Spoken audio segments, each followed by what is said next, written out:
So for today, we are going to have our aspirants getting to speak to us. In total, Ongata Rongai ward, we actually have 17 aspirants.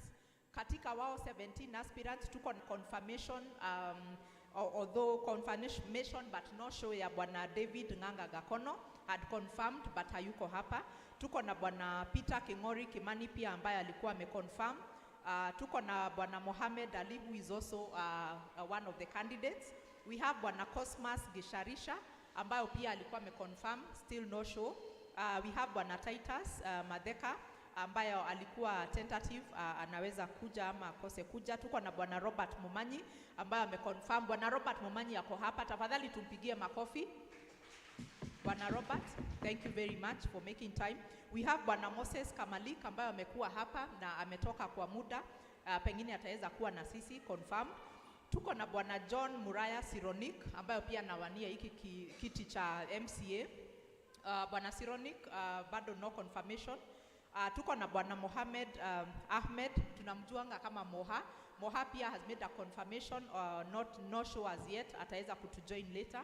Tuko na Bwana Boniface Mutinda wa Wiper, we have enriched him. Tuko na Madam Emma ambayo ni independent candidate, pia hataweza kuja. We have Elizabeth Nyambura Ndungu, pia ni aspirant ambayo pia hataweza kuja. Tuko na Bwana Daniel Mureithi Ngugi, otherwise we know him as captain. Bwana captain, say hi. Tumpigie makofi tafadhali. Asante Bwana captain. We also have Bwana John. John is not here. We have Bwana John ambayo anawania akiwa independent candidate. We have Dr. Ogachi, Daniel Ogachi. Daktari, tafadhali just say hi. Tumpigie makofi tafadhali. Thank you Daktari. We also have Bwana Joel Onani ambayo hajafika, although you are already very many steps ahead. Now number 2, we have time. So because you're still here, take your opportunity. Our wishes, all the best to the candidates in the house. So asanteni sana Bwana MC. Wacha tupigie mwenyekiti wa Know Your Leadership Initiative makofi. Asante sana Irene. Nilisahau pia kusema some ground rules. Simu zetu tuweke kwa silent mode so that zisilie zikaweze kudeviate mtu kama anaongea. Tafadhali angalia simu yako, weka kwa silent mode. Candidates, wakati tutakupa hiyo mic iko mbele yako, tutakupa dakika chache. Nitakuwa nasema hizo dakika na tuko na timekeeper hapa. Huyu timekeeper atakuwa nakukumbusha time. Kama nimesema dakika 2, atakuwa nakukumbusha bado 1 minute, hebu inua tuone.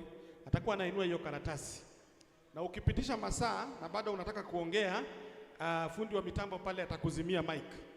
Kwa hivyo make sure you keep time. Sawa sawa? And that will be very very very good. And I know you are good leaders to be here today. Wale ambao tuna participate, tafadhali there is no cheering. We are not campaigning, we are listening to our leaders. Sawa sawa? So no cheering. I know unaweza kuwa na candidate wako pale na anasema kitu ya maana. We don't want to be very this is not a campaign forum. Wakitoka hapa tunaweza wainua juu kule chini tukiwapeleka nyumbani. Kwa hivyo hapa no cheering, no shouting and no clapping. We just listen to the points as they come. Sawa sawa? So that is one of the rule about we are supposed to do. Number 6, no booing or heckling. Hata kama amesema point ambayo haupendi ama ni mtu ambaye wewe hautamchagua, tafadhali no heckling in this forum.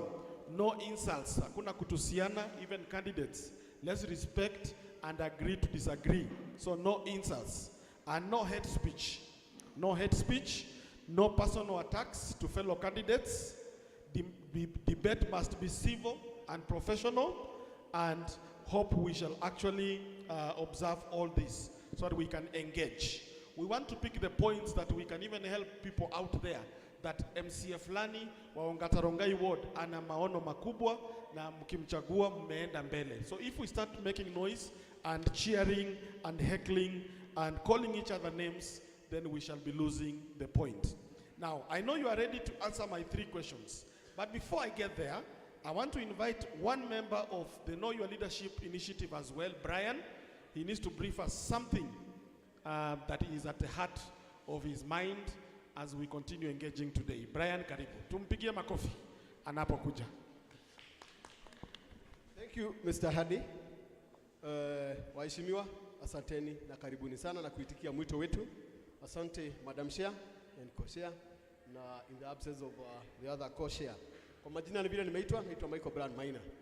Na number one, kama vile Chair amesema hapa hivi. Tulipitisha katiba mwaka 2010. Na katika ile katiba Article 1 of the Constitution inasema sovereignty of the people. Katiba yetu sisi wenyewe. Sovereignty of the people. Now, this is not a government activity. It is a citizen activity. Hawa waheshimiwa wanaomba kula kwa wananchi, wawape nini? Kula. Wawe viongozi wetu ndio waende kutuwakilisha kwa bunge. Kwa hivyo tunatumia, we are exercising that sovereignty of the constitution. Tunafanya nini? Tuna exercise that sovereignty. Na number one, nikisema kwamba kuna mahali kama sisi wananchi, waheshimiwa nitawaomba na viongozi wengine. Naona profesa wetu hapa, Profesa Mugwere. Naona governor wetu pale nyuma na viongozi wengine nawaona hapa. Hebu tujiulizeni, tulipopitisha katiba, tulidhania nani atawezesha hii katiba ifanye kazi? Tulifikiria nani atawezesha katiba ifanye kazi? Imagine it was your duty. Sio Uhuru, sio Raila na sio Ruto. Ni kazi yetu kuhakikisha Article 1 vile inasema tunafanya hivyo. Article 2 vile inasema tunafanya hivyo. Na kwa hivyo nataka mjulishe wananchi, especially kipindi hiki, kukiitana mkutano kama hii, wacha kuzuzia. Hawa watu wakienda bunge ndio tunarudi tukinungunika tukisema kwamba ona hata ni pesa zetu wanakula bure. Sababu hamkuwafanyisha kazi, haukumwambia, ulimchagua na ungependa afanye hivi na hivi. Ama namna gani waheshimiwa? Kwa hivyo ni nyinyi muwawezeshe wafanye kazi, muwe marafiki wao na muwajulishe vile katiba inasema. Na kwa hivyo leo hii number one, nataka tuwa engage, nataka tuwasikilize na tujue katiba yetu inasema nini. Article 10 ya katiba yetu ende uangalie. Inasema nini? That national values, sub article 2A, national values. One value ambao lazima tuwe nayo ni participation. Nini? Participation. Wananchi wetu, profesa na wale wengine, imagine we don't participate. Mikutano ngapi huwa inaletwa hapa? Wapi village administrator wetu? Amedisappear? Village admin? Mikutano huwa inaitwa hapa na governor, MCS, CECs na watu wetu hawakuji. Tuko mpaka na waziri wetu ako hapa ndani anatusikiliza na anajua wanatuita mikutano, tuko busy sana huko, lakini kunungunika we are number one.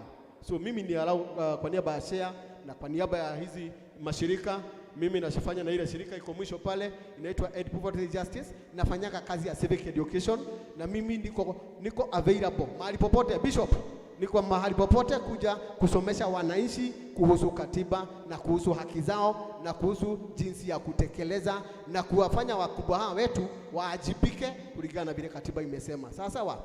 Na kwa hivyo nafasi hii nataka kurudisha mic kwa Chair alafu tuendelee. Asante. Kwa MC. Asante. Tupigie makofi. Asante sana Brian kwa kutuelimisha kwamba sisi kama wananchi tuko na the right to engage our leaders and to ask, and this right is embedded in our constitution kwa katiba, si ndio? Kwa hivyo tuko tayari kuuliza maswali, si ndio?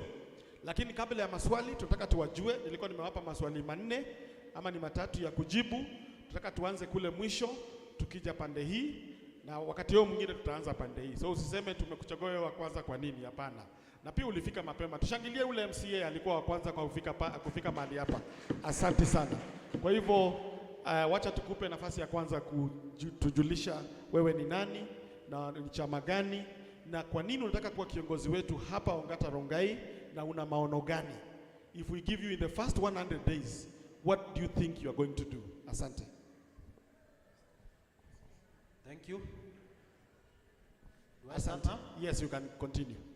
Okay, kwa majina naitwa Robert Ochanda Mumanyi. I come from Olekasasi area. I'm a resident of Acacia Estate.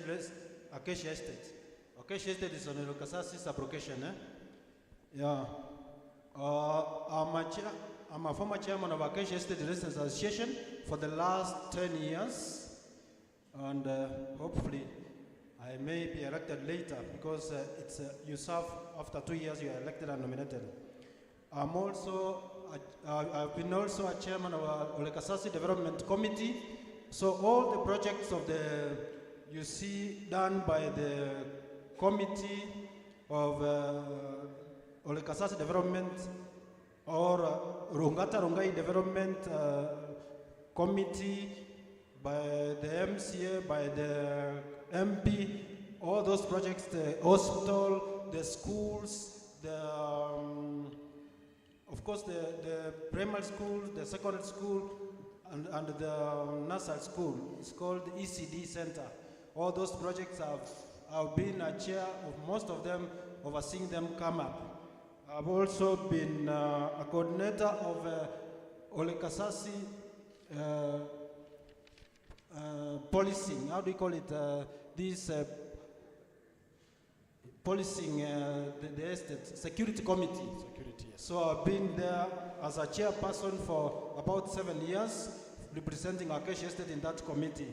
I've also been a mentor of young kids at IHAP Center. IHAP is at the center where we train kids' talent in computer. Since I'm an expert in computer, I've done PSC Computer Science. I'm an expert in computer, so I've been mentoring young kids, especially between the ages of 9 to 21 years in computer programming and software and system development. I'm also a community member of Kandisi Resident Road Development. You know, the road going from Masai Lodge to Kandisi, there's a committee which has been working on it. So, am I seeing 1 minute there? Yes, Okay. yes. Okay. Now, then I'm also in the security committee of Ongata Rongai, and I'm a representative of the security response committee. I've also been involved in the social audit of Kajiado County as an eminent member, which was done by the Community Aid International, where we were doing a social audit of Kajiado County as a whole. So I was in the committee of eminent persons from Ongata Rongai. So if I come to my professional area, I'm a systems engineer, done BS engineering in computer science, and I've worked also at the university for about 15 years. Thank you. My time is up. Thank you, thank you. We will come back to you. You've missed the most important part, but thank you. Your CV is very, very, very big. We appreciate your leadership skills in the community, and even what you have played within the security team, and especially also the mentorship to the children. The question also entailed, what is your vision for this particular ward? But we shall come back to you that, because 3 minutes, you used them to talk about mostly your past, and you forgot about to fit in the future of Ongata Rongai ward. So let's see how the next MCA will go. You have 3 minutes to tell us about yourself, and where you come from, the name of your chief, and what aspiration you have for this great ward. Karibu sana. And also where you stay. Mike, fundi wa mitambo, tafadhali. Na unaweza changanya pia na Kiswahili, kama kuna mtu haelewi aweze kuelewa. Tuna deal na wananchi wa kila aina. Kama hiyo haifanyi, chukua tu hiyo nyingine. Asante. Thank you. Thank you very much. My name is Dr. Daniel Oigo Ogache. I'm a financial economist. I have my degree from Catholic University in finance, master's from JKUAT, and a PhD in financial economics from Eastern Europe. I'm an independent candidate, and my symbol is a green apple. My area chief, assistant chief, she's called Judith Omoke. I stay at Exciting from Leisile sublocation.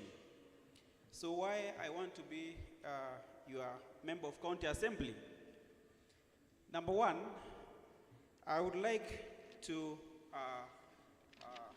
participate in the development of our ward. Most of the cries that we have had in terms of a number of things that have not been achieved, that is why I would like to bridge that space that has been there. You are very much aware that we have an allocation of around 30 million in our ward. So with my skills as an economist, I have budgeting skills that will be very, very instrumental in ensuring that we have fair distribution of these 30 million so that we can have service delivery. Within the 100 days in office, I have to make sure that we have a clean Rongai with clean water and at least with 3/4 of security lights in our ward. So I will be entrusted to conduct 3 roles in our ward of oversight, representation, and legislation in our ward. Things that have been there, but maybe the impact has not been felt by the common mwananchi. So I'm going to be your representative so as we can be able to make sure we have a better Ongata Rongai. So it is going to be a servant leadership where we are going to interact and find ways of ensuring that we have equitable distribution of resources. Thank you very much. Thank you, tumpigie makofi. Asante sana Daktari Ogachi. Yani tuko na watu ambao wako PhD inaitwa permanent head damage, permanent head damage, but for a lighter note. Anataka kuwa MCA wetu. Mumesikia CV yake, sitairudia, but tutauliza maswali baadaye. Ningependa kujua experience yako ya Europe utaileta namna gani hapa ikiwa utachaguliwa. Thank you. Karibu sana the next MCA. Asante. Asante. Habari za jioni. My name is Steven Osero. I'm a resident here in Ongata Rongai. I stay in Acacia Court, the other side of the river here. And I've been in Juakari, here in CBD Rongai. I've gone through all these problems. Naelewa wakati tunasema tuko na shida, nimezipitia, naelewa wananchi kwa sababu nimekuwa kwa hiyo maisha. Area chief wangu anaitwa Hassan. So mimi ni mkaaji wa hapa Rongai, nimefanya Juakari, hii area ya stage wale wananijua. So tumefanya hiyo kazi. But mimi nimesomea mambo ya tourism and that is what I'm doing at the moment. Why do I want to be your MCA? Ukiangalia Rongai, things has not been done the way it should be. Tunaangalia mambo ya barabara zetu. Watu wanakuja na manifesto mzuri. That is why you don't see me calling manifestos. My manifesto is in my mind and I've saved them in my heart because I know what I am doing. Tuko na barabara mbaya, tuko na mambo ya bursaries hazipatiani na ile njia ambayo ni fair. Watu wanapata bursary wale hawahitaji na wale wanahitaji wanaachwa nje.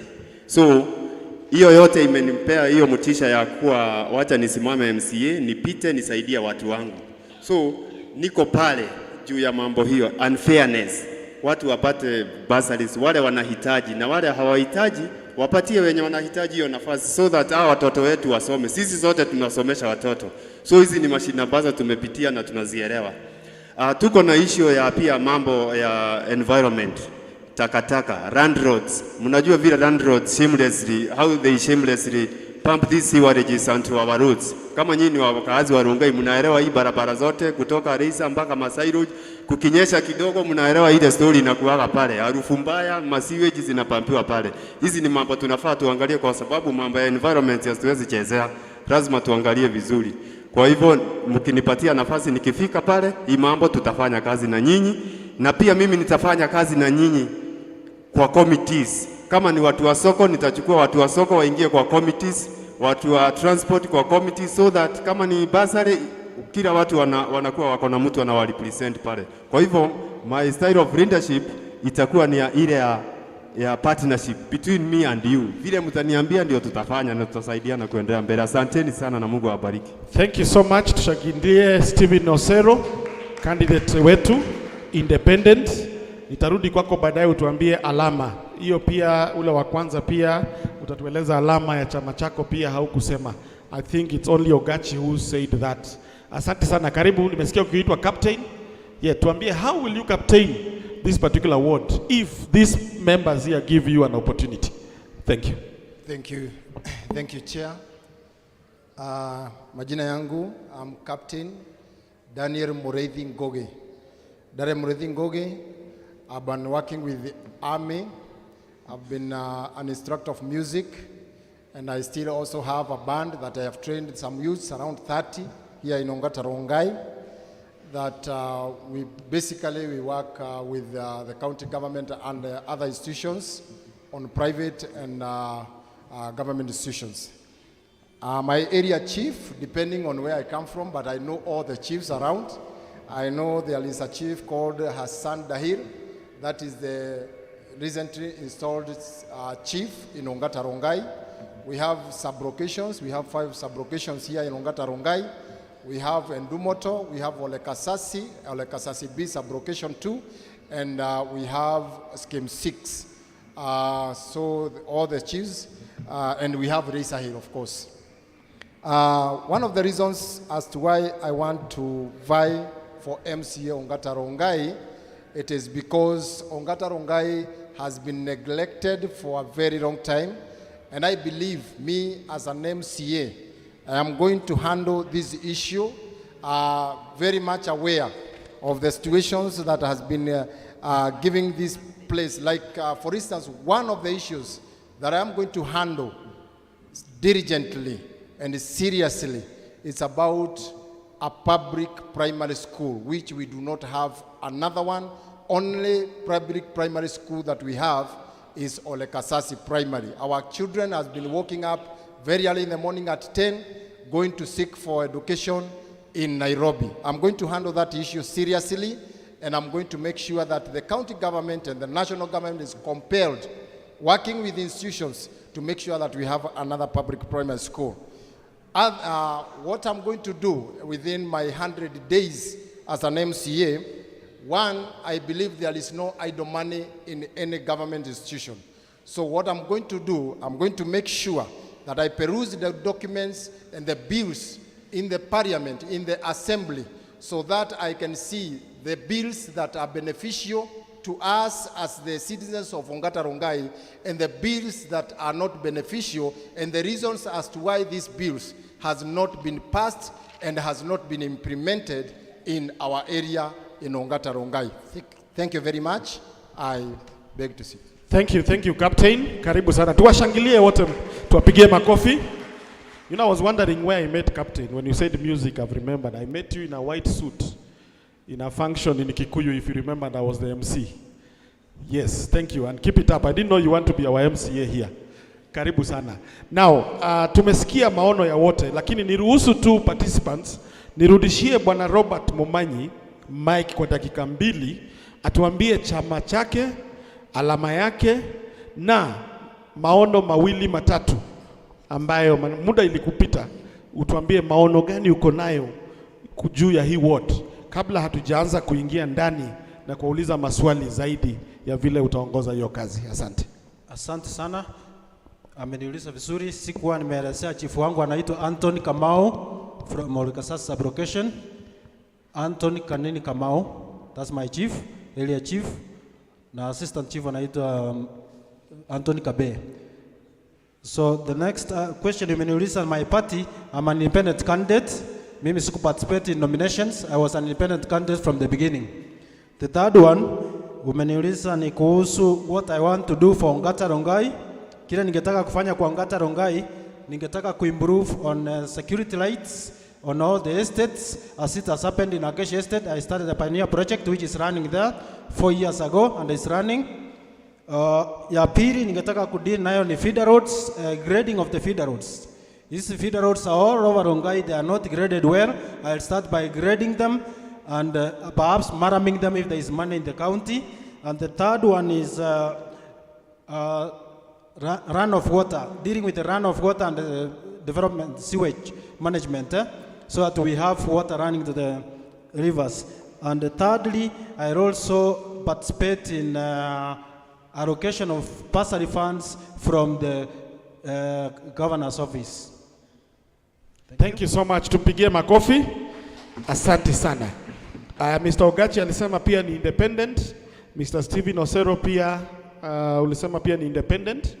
Did you say alama ya chama chako? Alama yako ni gani wakati kabla yes, asante. So, Hebu alama yangu ni ya tunataka tuanzie hapo ndio tuulize maswali. Alama ya Mr. Robert? Alama yangu ni computer. Computer system, That's my area, and I was lucky to get the computer system as my alama. Okay. Symbol. Kwa hivyo unasema pia wewe utatupa internet kama mtu wa computer system. Sawa sawa. Ogachi amesema yake ni green apple, pia independent. Is that okay? Okay. Steven Osero, alama ya chama chako? Alama yangu? Yes, iko sawa. Alama yangu ni trolley, ile ya trolley ya supermarket. Utatusukuma kweli tufanye kazi. Watu washibe. Watu washibe. Sawa. Thank you, Captain Mureithi. Alama yako pia na chama? Chama ni Tujibebe wa Kenya Party. Alama yangu ni Buffalo. Tujibebe na ni Buffalo. Tujipende ama tujibebe? Tujibebe. Oh, wonderful. Tujibebe party na alama ni Buffalo. Sisi wote tunajua Buffalo, si ndio? So tumeona MCA wetu wanne ambao wamefika hapa, na this ward iko na MCA 17 ambayo wanawania kiti hiki. Kwa hivyo hawa wanne wamefika kutueleza maono yao, and we do not want to take this one for granted. Na wote wameeleza jinsi ambavyo wanaelewa kazi ya MCA. Wameeleza kuhusu mambo ya oversight, mambo ya representation na mambo ya legislation. Kwa hivyo jioni ya leo ni hayo mambo tunaenda kuwauliza maswali, jinsi ambavyo watatekeleza, kwa sababu kuongea ni rahisi, lakini kulitekeleza moja baada ya nyingine tutaka kujua.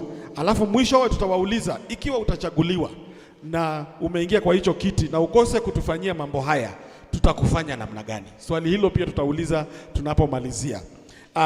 Ninapompatia mwenyekiti mwenzangu hapa swali Mike aweze kuuliza maswali ambayo yanafuatia mawili matatu, ningependa kumtambua spika wa bunge la Ongata Rongai, bunge la mwananchi, ako nasi hapa na nasikia walikuwa na mkutano juzi. Peterson Obegi yuko ndani? Peterson Obegi? Yes, thank you Peterson. Yes, kwa hivyo asanti kwa kukubali mwaliko wetu na kukuja kuwa nasi jioni ya leo. Kwa hivyo aspirants, maswali yapo. That part was just introduction to know you, and you have covered it very well.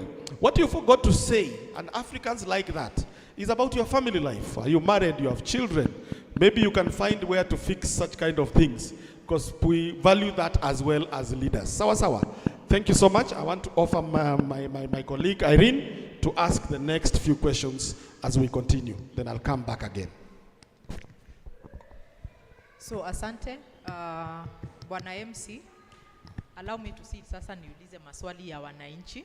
So wakati tulikuwa tunatengeneza hii debate, tuliweza kuongea na wananchi kutoka areas kadhaa, different resident associations na mahali kwingine, na wametutumia maswali nyingi sana.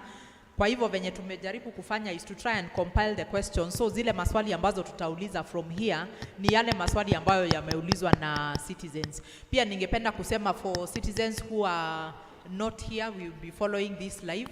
Kwa hivyo you can make sure that they get to listen wakati tukitoka hapa. So swali ya kwanza, the first few questions I'm sure you are writing.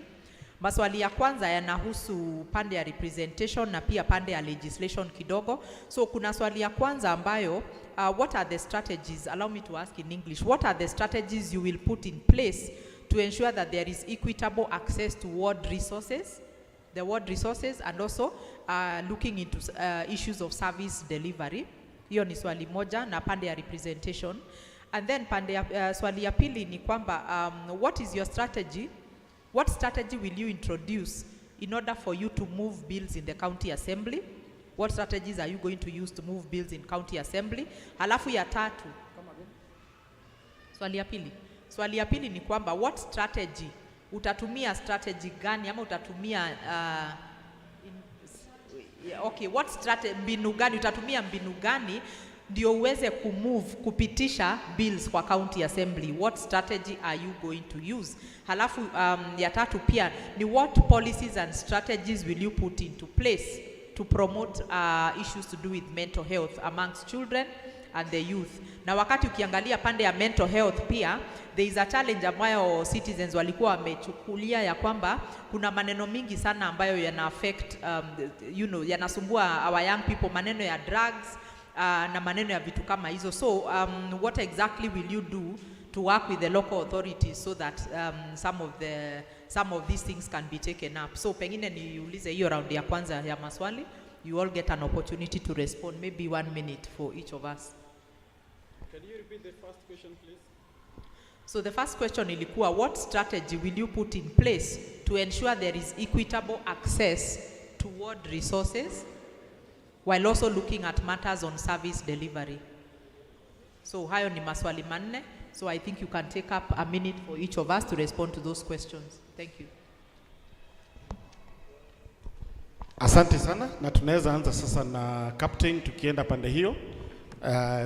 Next time we shall be very random, lakini wacha tuende na hiyo order, captain. You have how many minutes? 1 minute, yeah, to answer those questions quickly. Thank you. Allow me to answer this one in Swahili, because she also asks in Swahili.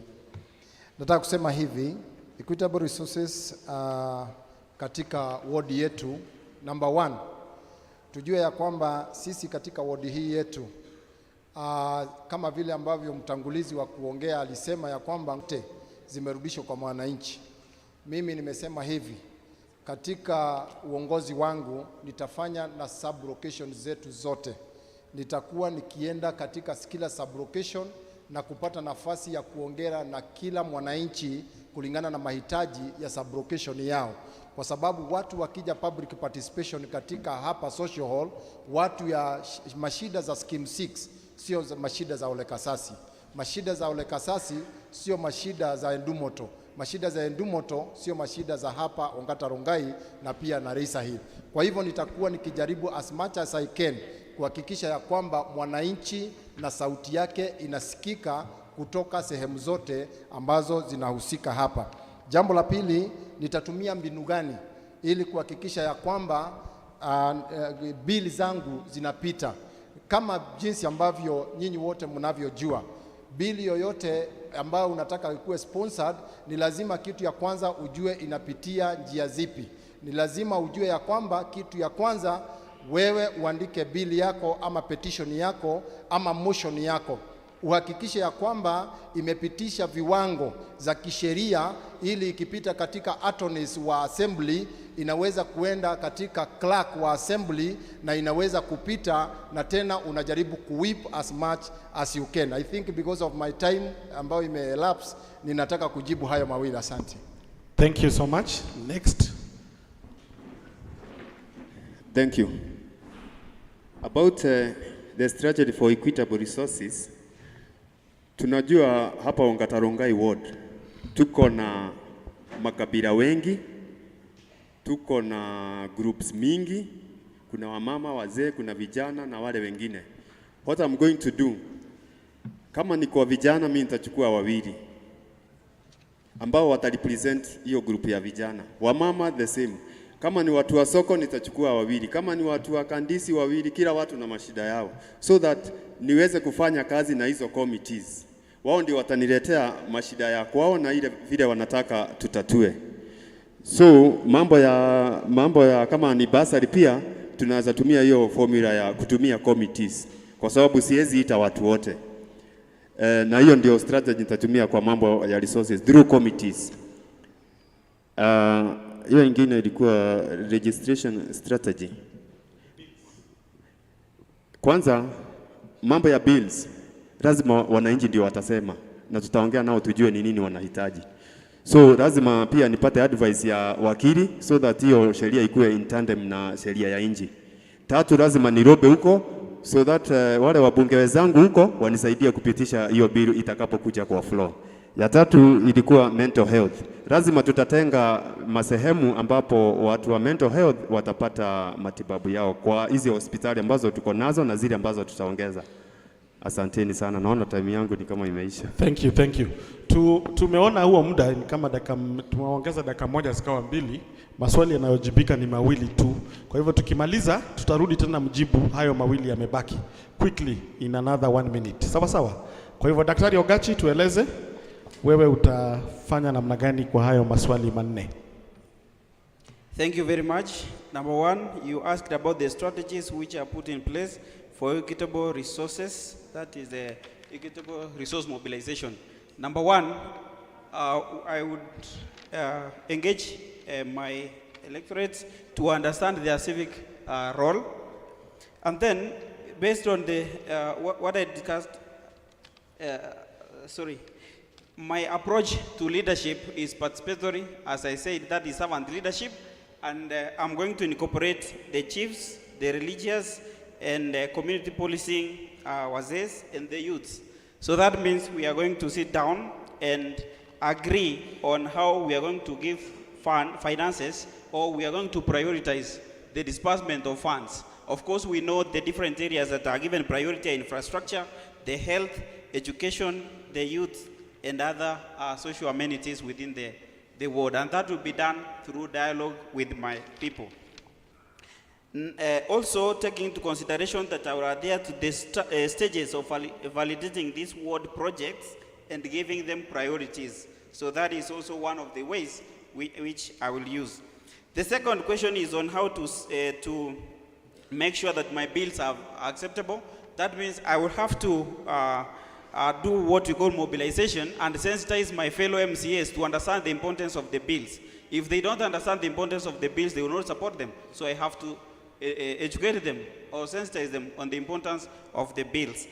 And lastly, how I'm going to manage mental health. I'm going to keep the youths very busy through active participation in some roles. Number one is creating employment through garbage collection, which will be managed at our institute. And then I will create talent unlocking programs for our youth. And lastly, I will offer free counseling services to the youths who are affected with drug and substance abuse. Thank you. Thank you so much. Very articulate. Let's go to Bwana Robert Momanyi. Thank you.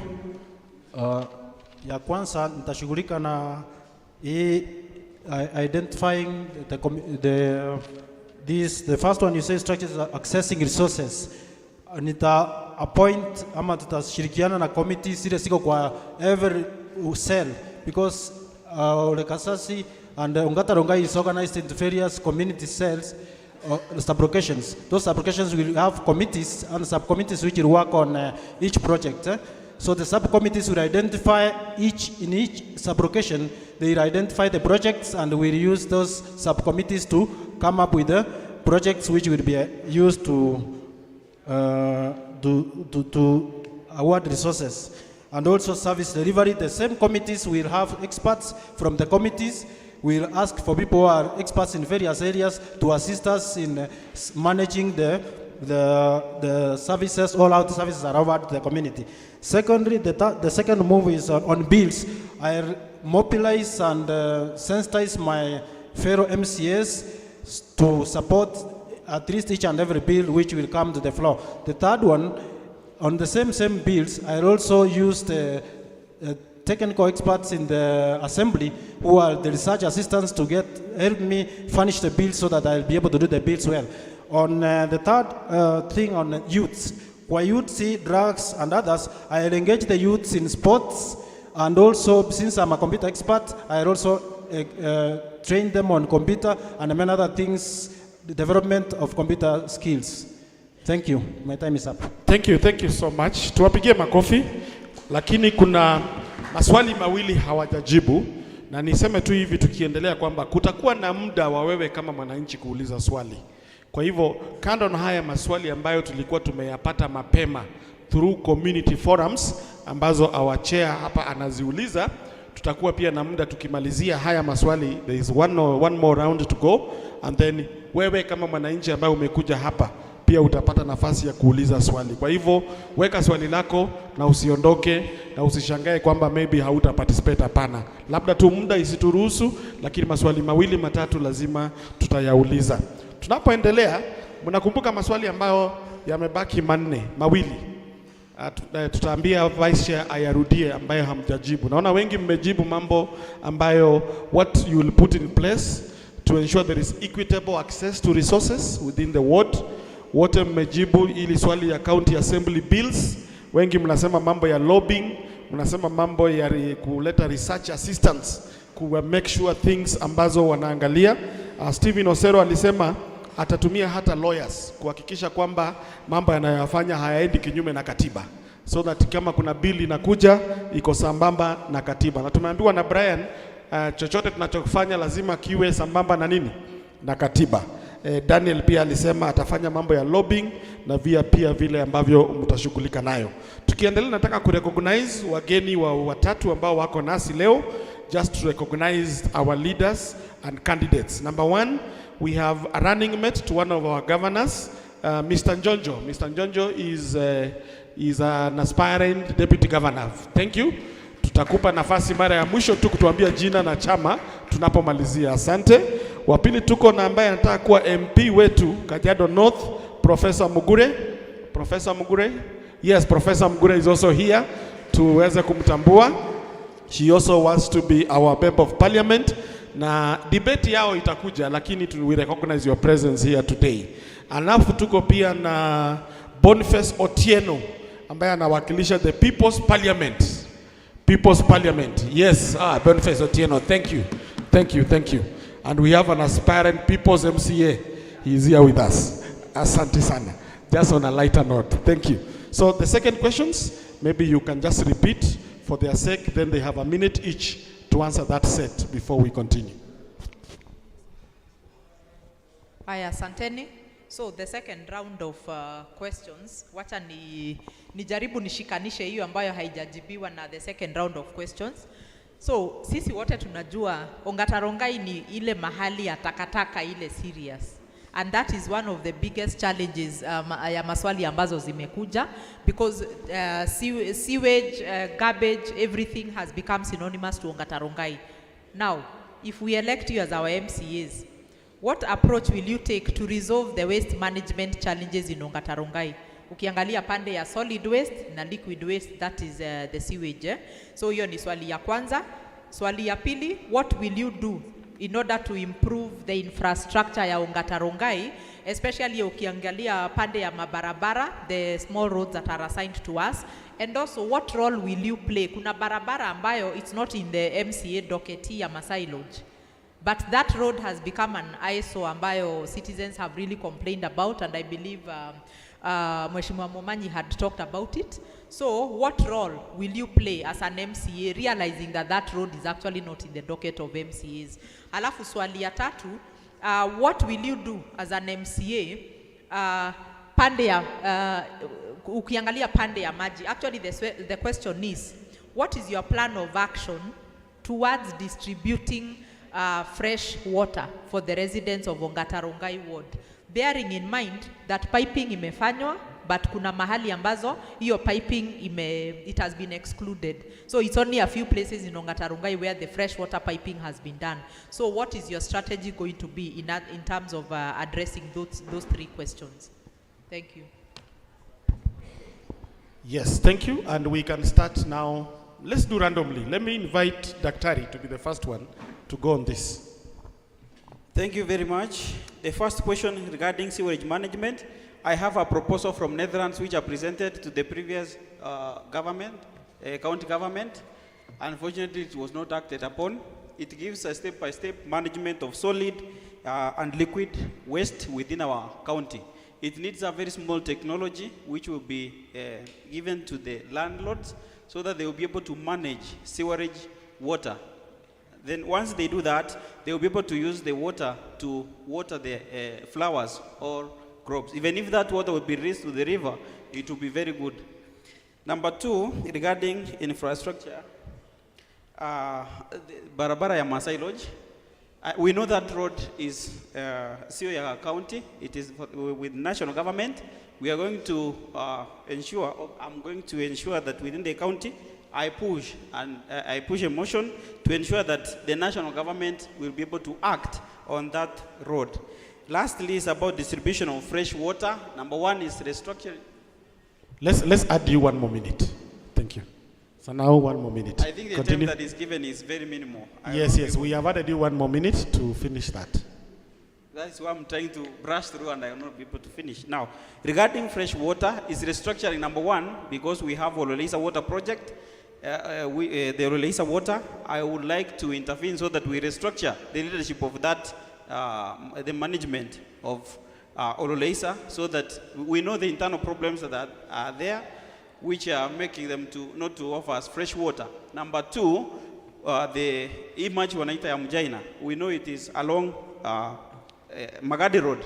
Haijafika the other side of the road, that is those sides of Scheme 6 and Ole Kasasi.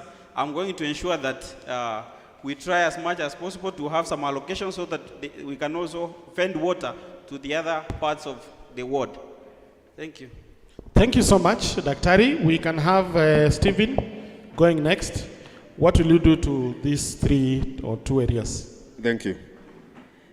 I think mambo ya waste management, county government iko na maroli ambazo zinafaa kuokota takataka. So mimi nikiwa MCA wenu, kwa sababu maroli ziko na wafanyikazi wako, ni kutilia mkazo tu takataka iokotwe in good time, hata kama ni mara 2 kwa wiki ama mara 3 kwa wiki, kwa sababu kila kitu iko, nafikiria kuna utepetevu tu wa wafanyikazi. So hiyo ni solid waste management. Kama ni ingine ya sewage, hakuna vile sewage itamwagwa kwa barabara. Land roads, kwa sababu sewage inatoka kwa land roads, ndio wanamwaga kwa barabara zetu. Wacha wavurute na zile maroli, walipe sewage iende mahali inafaa. Kidogo mimi na blame watu kama NEMA, kwa sababu hii issue tumekuwa nayo na tumekuwa tukiteta all through. Lakini NEMA ni wapetetevu pia kwa kazi yao, wawachukulie hatua. Swali ya 3 ni mambo ya infrastructure. Barabara ya Masai Road hiyo tunajua ni ya central government ama national government. Lakini tukiwa leaders na tukishikana, tunaweza sukuma wale national government waweze kurekebisha hiyo barabara, kwa sababu imetusumbua sana. Na pia kuna barabara zingine huku ndani ambazo pia kama hii ya Herena pale ng'ambo, hiyo ni barabara ya county government, inafaa kutengenezwa.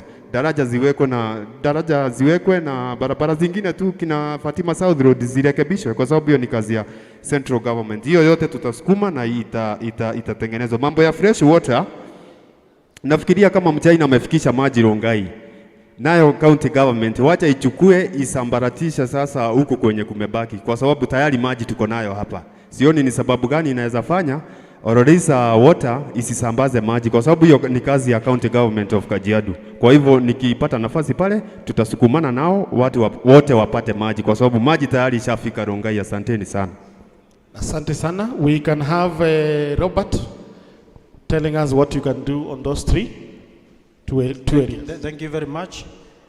Ya kwanza on waste management, kuna shamba ya ilikuwa hapa Mayor Road, ilikuwa ya ku manage for sewage development.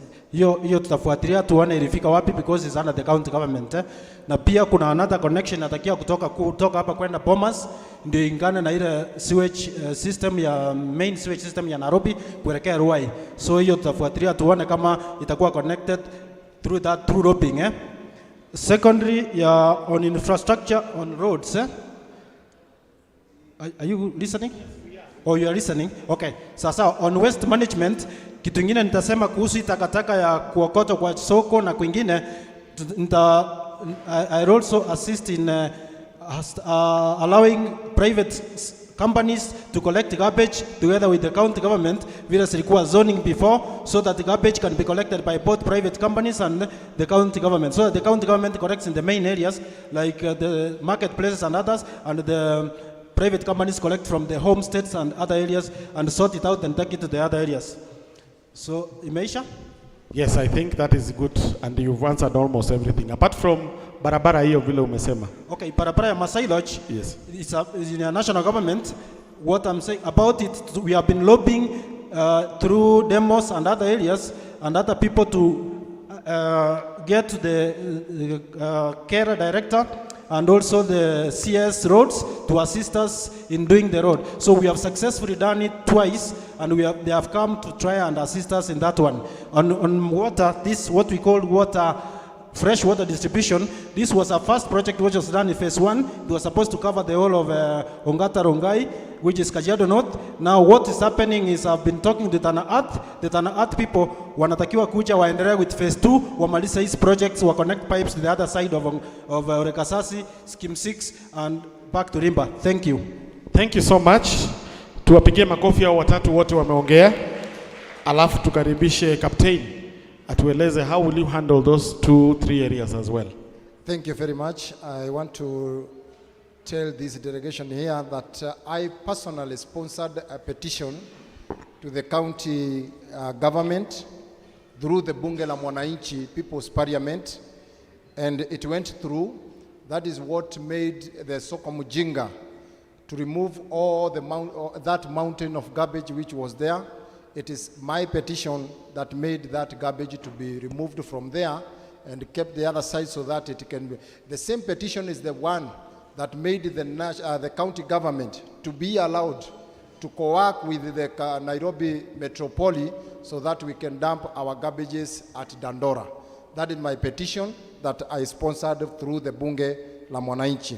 I also took a delegation from here Ongata Rongai to Ngong, kwa sababu pale Ngong kuna organization fulani ama private organization fulani ambao ina recycle takataka na inatengeneza mpaka biogas, and we came here tukazunguka pamoja na ward admin wa area hii kuangalia sehemu ambayo wanaweza kusettle that machine ya kufanya hivyo. Kuhusu barabara ya Masai Lodge, nataka kufahamisha watu hawa, in the year 2008 when I was still very young, karibu maisha yangu niingie kwa kaburi kwa sababu nilifanya mgomo pamoja na former councillor Maina na wengine wengi na ambao pengine pia wako hapa, tukijaribu kuuliza hiyo barabara itengenezwe na standard ambao inastahili ili isije ikakuwa vile ilivyo sasa hivi kwa sababu ishabomolewa. Jambo la mwisho nataka kufahamisha watu hawa ambao wako hapa ya kwamba katika policies za maji ama Ororaisa ama ile bonda ambayo inashughulikia maji, 1000 account it is equivalent to one employment, lakini ukienda pale unakuta. Asante. Thank you for thank you. Tuwapigie makofi wote. Asante. Tunapoendelea jinsi ambavyo tuliambiwa na chair hapa, hii event pia iko na sponsors na tungependa tu kuwatambua kwa haraka kabla hatujaendelea.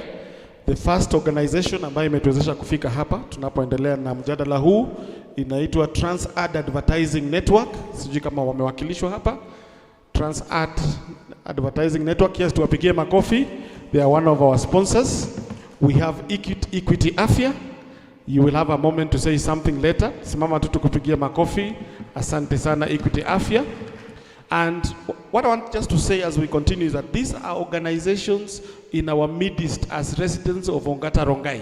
So when they participate and sponsor such a good initiative, it's also good we recognize the service they offer and also visit them and give them business. Is that a good thing? Very good. Then took on Action Now Kenya. I think it's led by our vice co-chair here. Simama tukupigie makofi. Naitwa Action Now Kenya. It's an NGO within our community. And then we have Kora.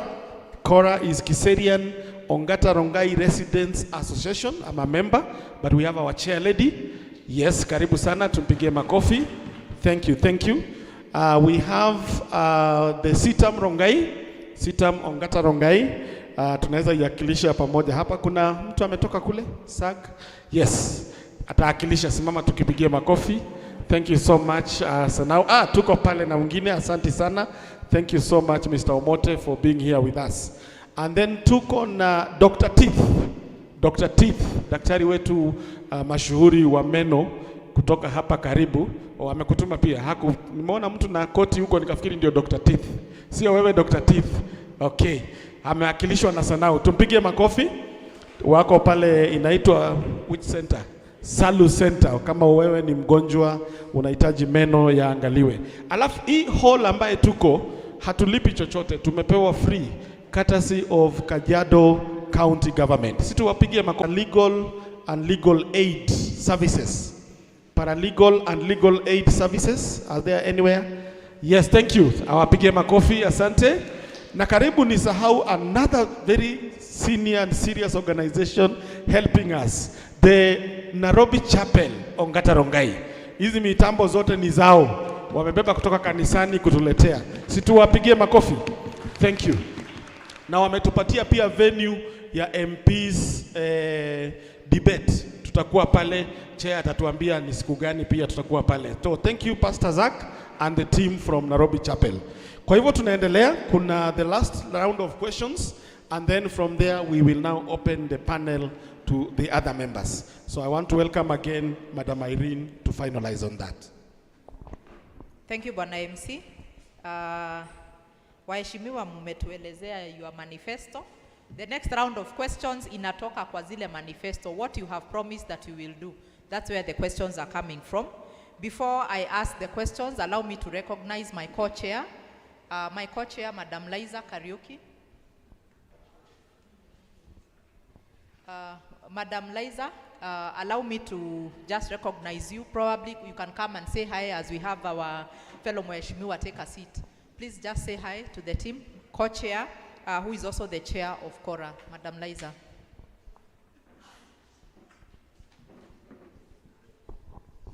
Hamjambo nyinyi wote? Hamjambo? Baridi me. Hamjambo? We've done a lot to have us here today. So changamkeni ndio pia hawa wanangwana wetu tukiwakaribisha katika ofisi mwenye atachaguliwa pia apate energy. You know, they might think this is how we'll engage them. Si wakiingia ofisi tutawasikiza na tutawafuatilia hivyo vile wanasema. Asanti kwa kuwa hapa, nimechelewa kidogo, naomba msamaha, nilikuwa katika harakati za kutafuta, lakini nimepatikana hapa sana leo. Asanteni na karibuni. Okay, asante sana Madam Liza. So waheshimiwa, allow me to use that title. Maswali ya mwisho from this team kabla tuende round. We'll just take a few more minutes ili tuweze kufunga mkutano. But swali ya kwanza, Bwana Robert Momanyi. So you told us, ulituambia that you want to address the, how will you do that? Well, personal funds kwa sasa mimi najua vile inafanywa, nafikiria ile inajulikana zaidi ni ya CDF, ile inapeana na MP. But kuna pasari inapeana na we call it county government by both the governor and the MCA. Hizo pasaris ningetaka tukue na committees from every sub-county, not sub-county, from every sub-location, tukue na committees since identify needy cases. From those needy cases, we'll be able to give them the little money assigned for that purpose. But I want to lobby that money is increased so that watu wale wanahitaji hiyo pesa ya bursaries waongezewe na wapewe mingi. Sasa hizi nafikiria inapewa 3,000, tungeongeza mpaka 5,000 kama ingekuwa uwezo wangu. Okay, asante. The last question, Bwana Momanyi. What accountability strategy will you use to curb nepotism and tribalism to make sure that the money ambayo imetolewa na county, it reaches the beneficiaries and goes to develop the ward without any discrimination? That's a question from the citizens. Okay. On nepotism, nafikiria mimi nitategemea committees from every ward. Kutakuwa na committees zitakuwa zimechaguliwa na of eminent persons from each ward, watakuwa na committees. From those committees, they are the ones which will interview the people who will be employed in those specific offices, ndio wa curb nepotism. Hiyo ndio nafikiria nitafanya kwa curb nepotism kwa ward level. Okay. Asante, Bwana Momanyi. We have the next question to Dr. Ondachi. You told us that you will address the issue of security lights. How exactly will you go about the issue of security lights, and which specific places do you propose to have the security lights? Swali ya pili, please respond to the same question, how you are going to curb the issues of nepotism and tribalism within the county. Thank you. Within the ward, rather. Thank you. Okay, the issue of insecurity or the street lights, I'm going to have a hybrid system. Looking at the budget of the county, it will be able to fund the security lights. I want to install a hybrid system whereby we have both the Kenya Power and green energy, so that in instances when we don't have power, at least we have 1 or 2 solar lighting within our estate. I've done mapping of the whole ward, and I have identified some of the places which do not have the security lights. For instance, Acacia, there are some places where they are not working. These sites, actually within our ward, they are just scattered. So I have identified the places, and we are going to ensure that we have an allocation of the security lights within our estate. Now, regarding nepotism and tribalism, one of my key components in the manifesto is equal distribution of county jobs. So let the jobs be given to people who are deserving, not to tribes. So we are going to ensure that when there is any vacancy which arises within the county, it is given to somebody who deserves, based on their academic qualifications and their experience, but not on tribe. Thank you, sir. Bwana Steve, you also indicated that you want to do something. Ulisema, I will look at the bursaries. Ukimaliza kuangalia hivi, what exactly will you do in terms of addressing issues of bursaries? Alafu swali ya pili kwako ni kwamba umesema ya kwamba umekuwa umefanya kazi pande ya jua kali. So you actually know the industry. So what exactly will you do to improve the business situation of the people who are working within the jua kali sector? Alafu swali ya tatu, no, let's answer those two first. Ya tatu ni interesting. Let's first answer those two. Kwanza, lazima tu appreciate kwamba all ethnics tuko hapa Ongata Rongai. Tuko na Wakisii, tuko na Wakikuyu, tuko na Wajaruo, tuko na Waluhya na wale watu wengine wote. Lazima tufanye mikakati ya kuona kila jamii, kwa sababu mahitaji ni ya sisi zote. Hakuna maskini wa huyu na huyu, wote ni maskini. Kama hawawezi kulipa school fees, ni wote hawawezi. So mtafanya kazi na representative kwa committee. Kama ni jamii ya Wakisii, lete mtu mmoja, jamii ya Jaruo na wale wengine. Pia kuna committee kutoka sehemu tofauti tofauti, because we want to cover all the areas. Tumekuwa na challenge ya mambo ya bursaries, because bursaries has been given to those people who don't need them.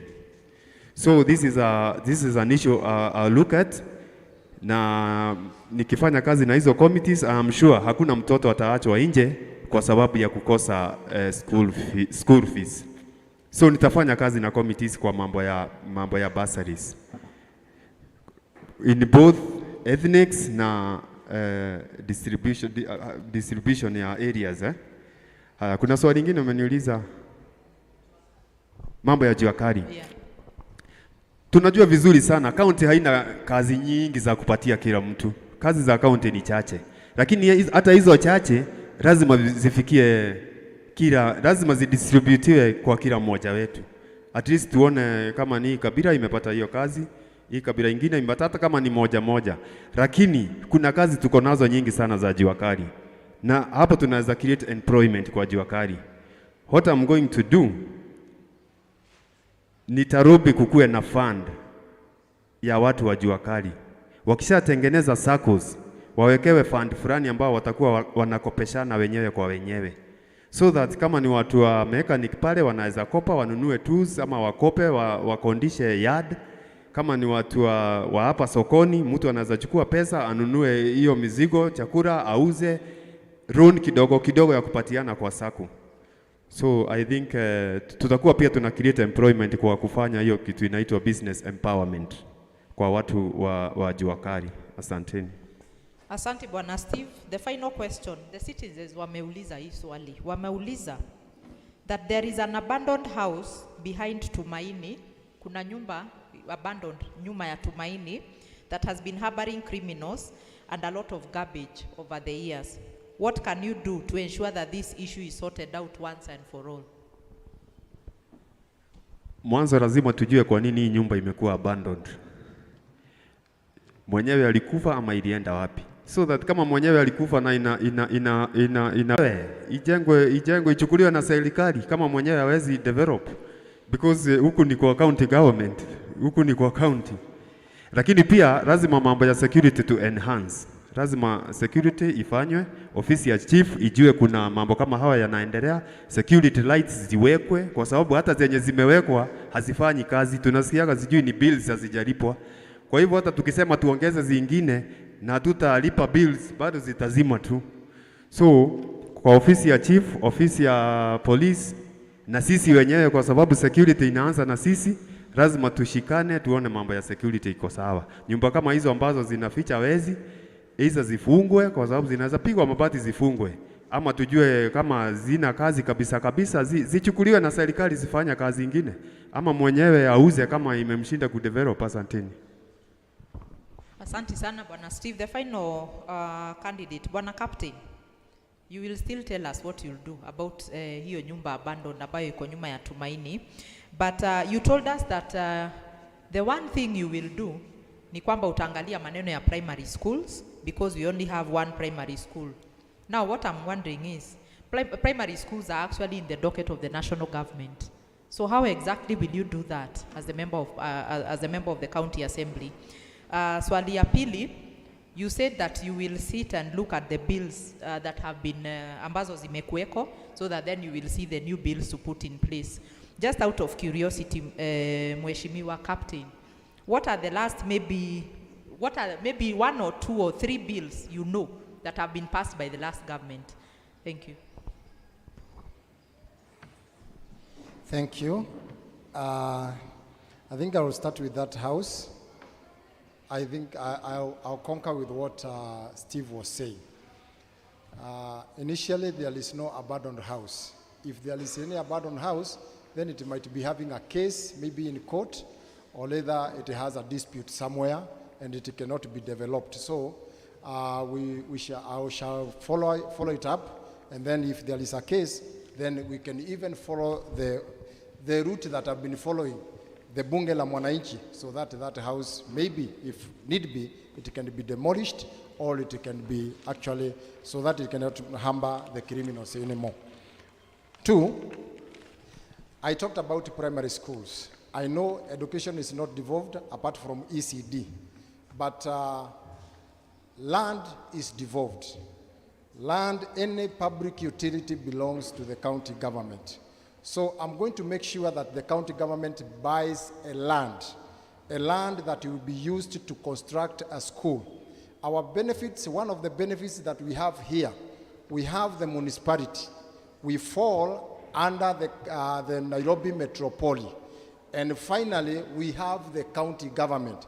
These three benefits, we cannot fail to have a public primary school. People are coming from all over the country to buy lands here in Kajiado County. So we need to actually push this issue so that the county government can buy a land, so that land can be constructed as school by either the CDF, by either the World Bank, by either the municipality, by either any other donorship that we can have. Now, the bills that you asked, I can see the timekeeper trying to tell me, but this is very crucial.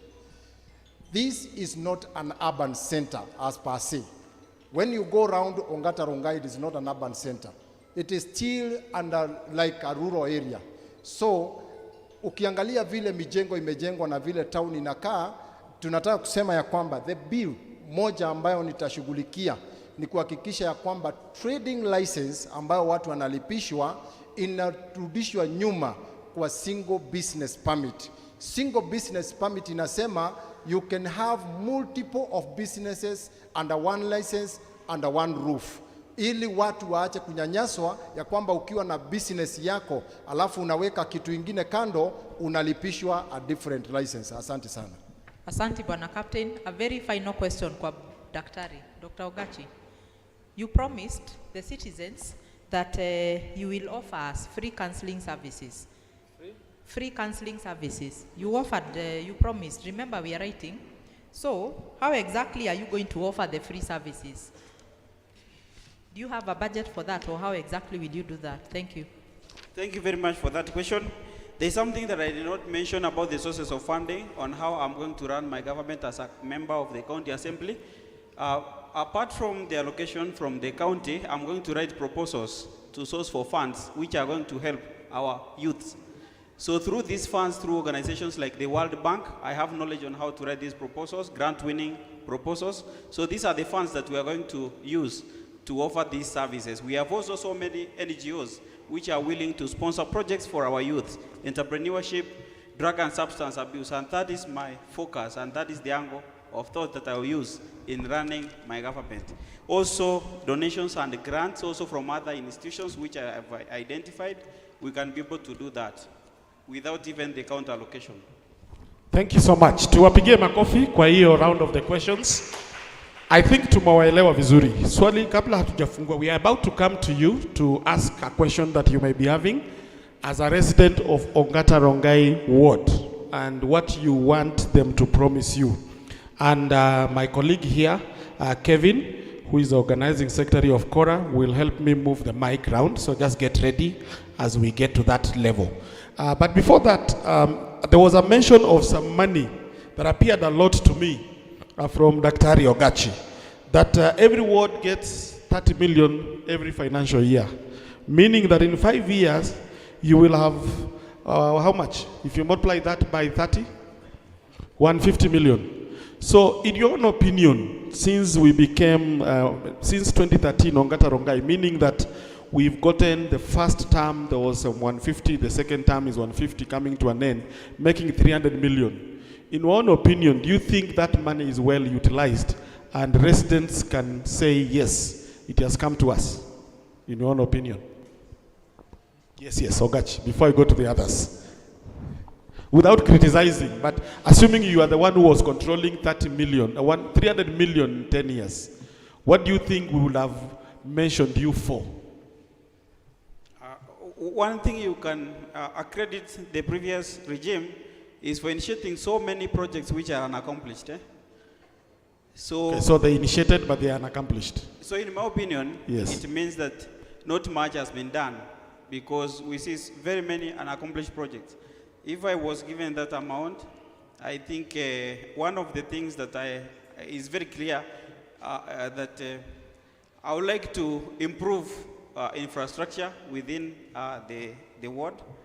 And I'm going to use a very different approach. I'm not going to... No, maybe you didn't get my question right. My question is that we wanted to look at it critically.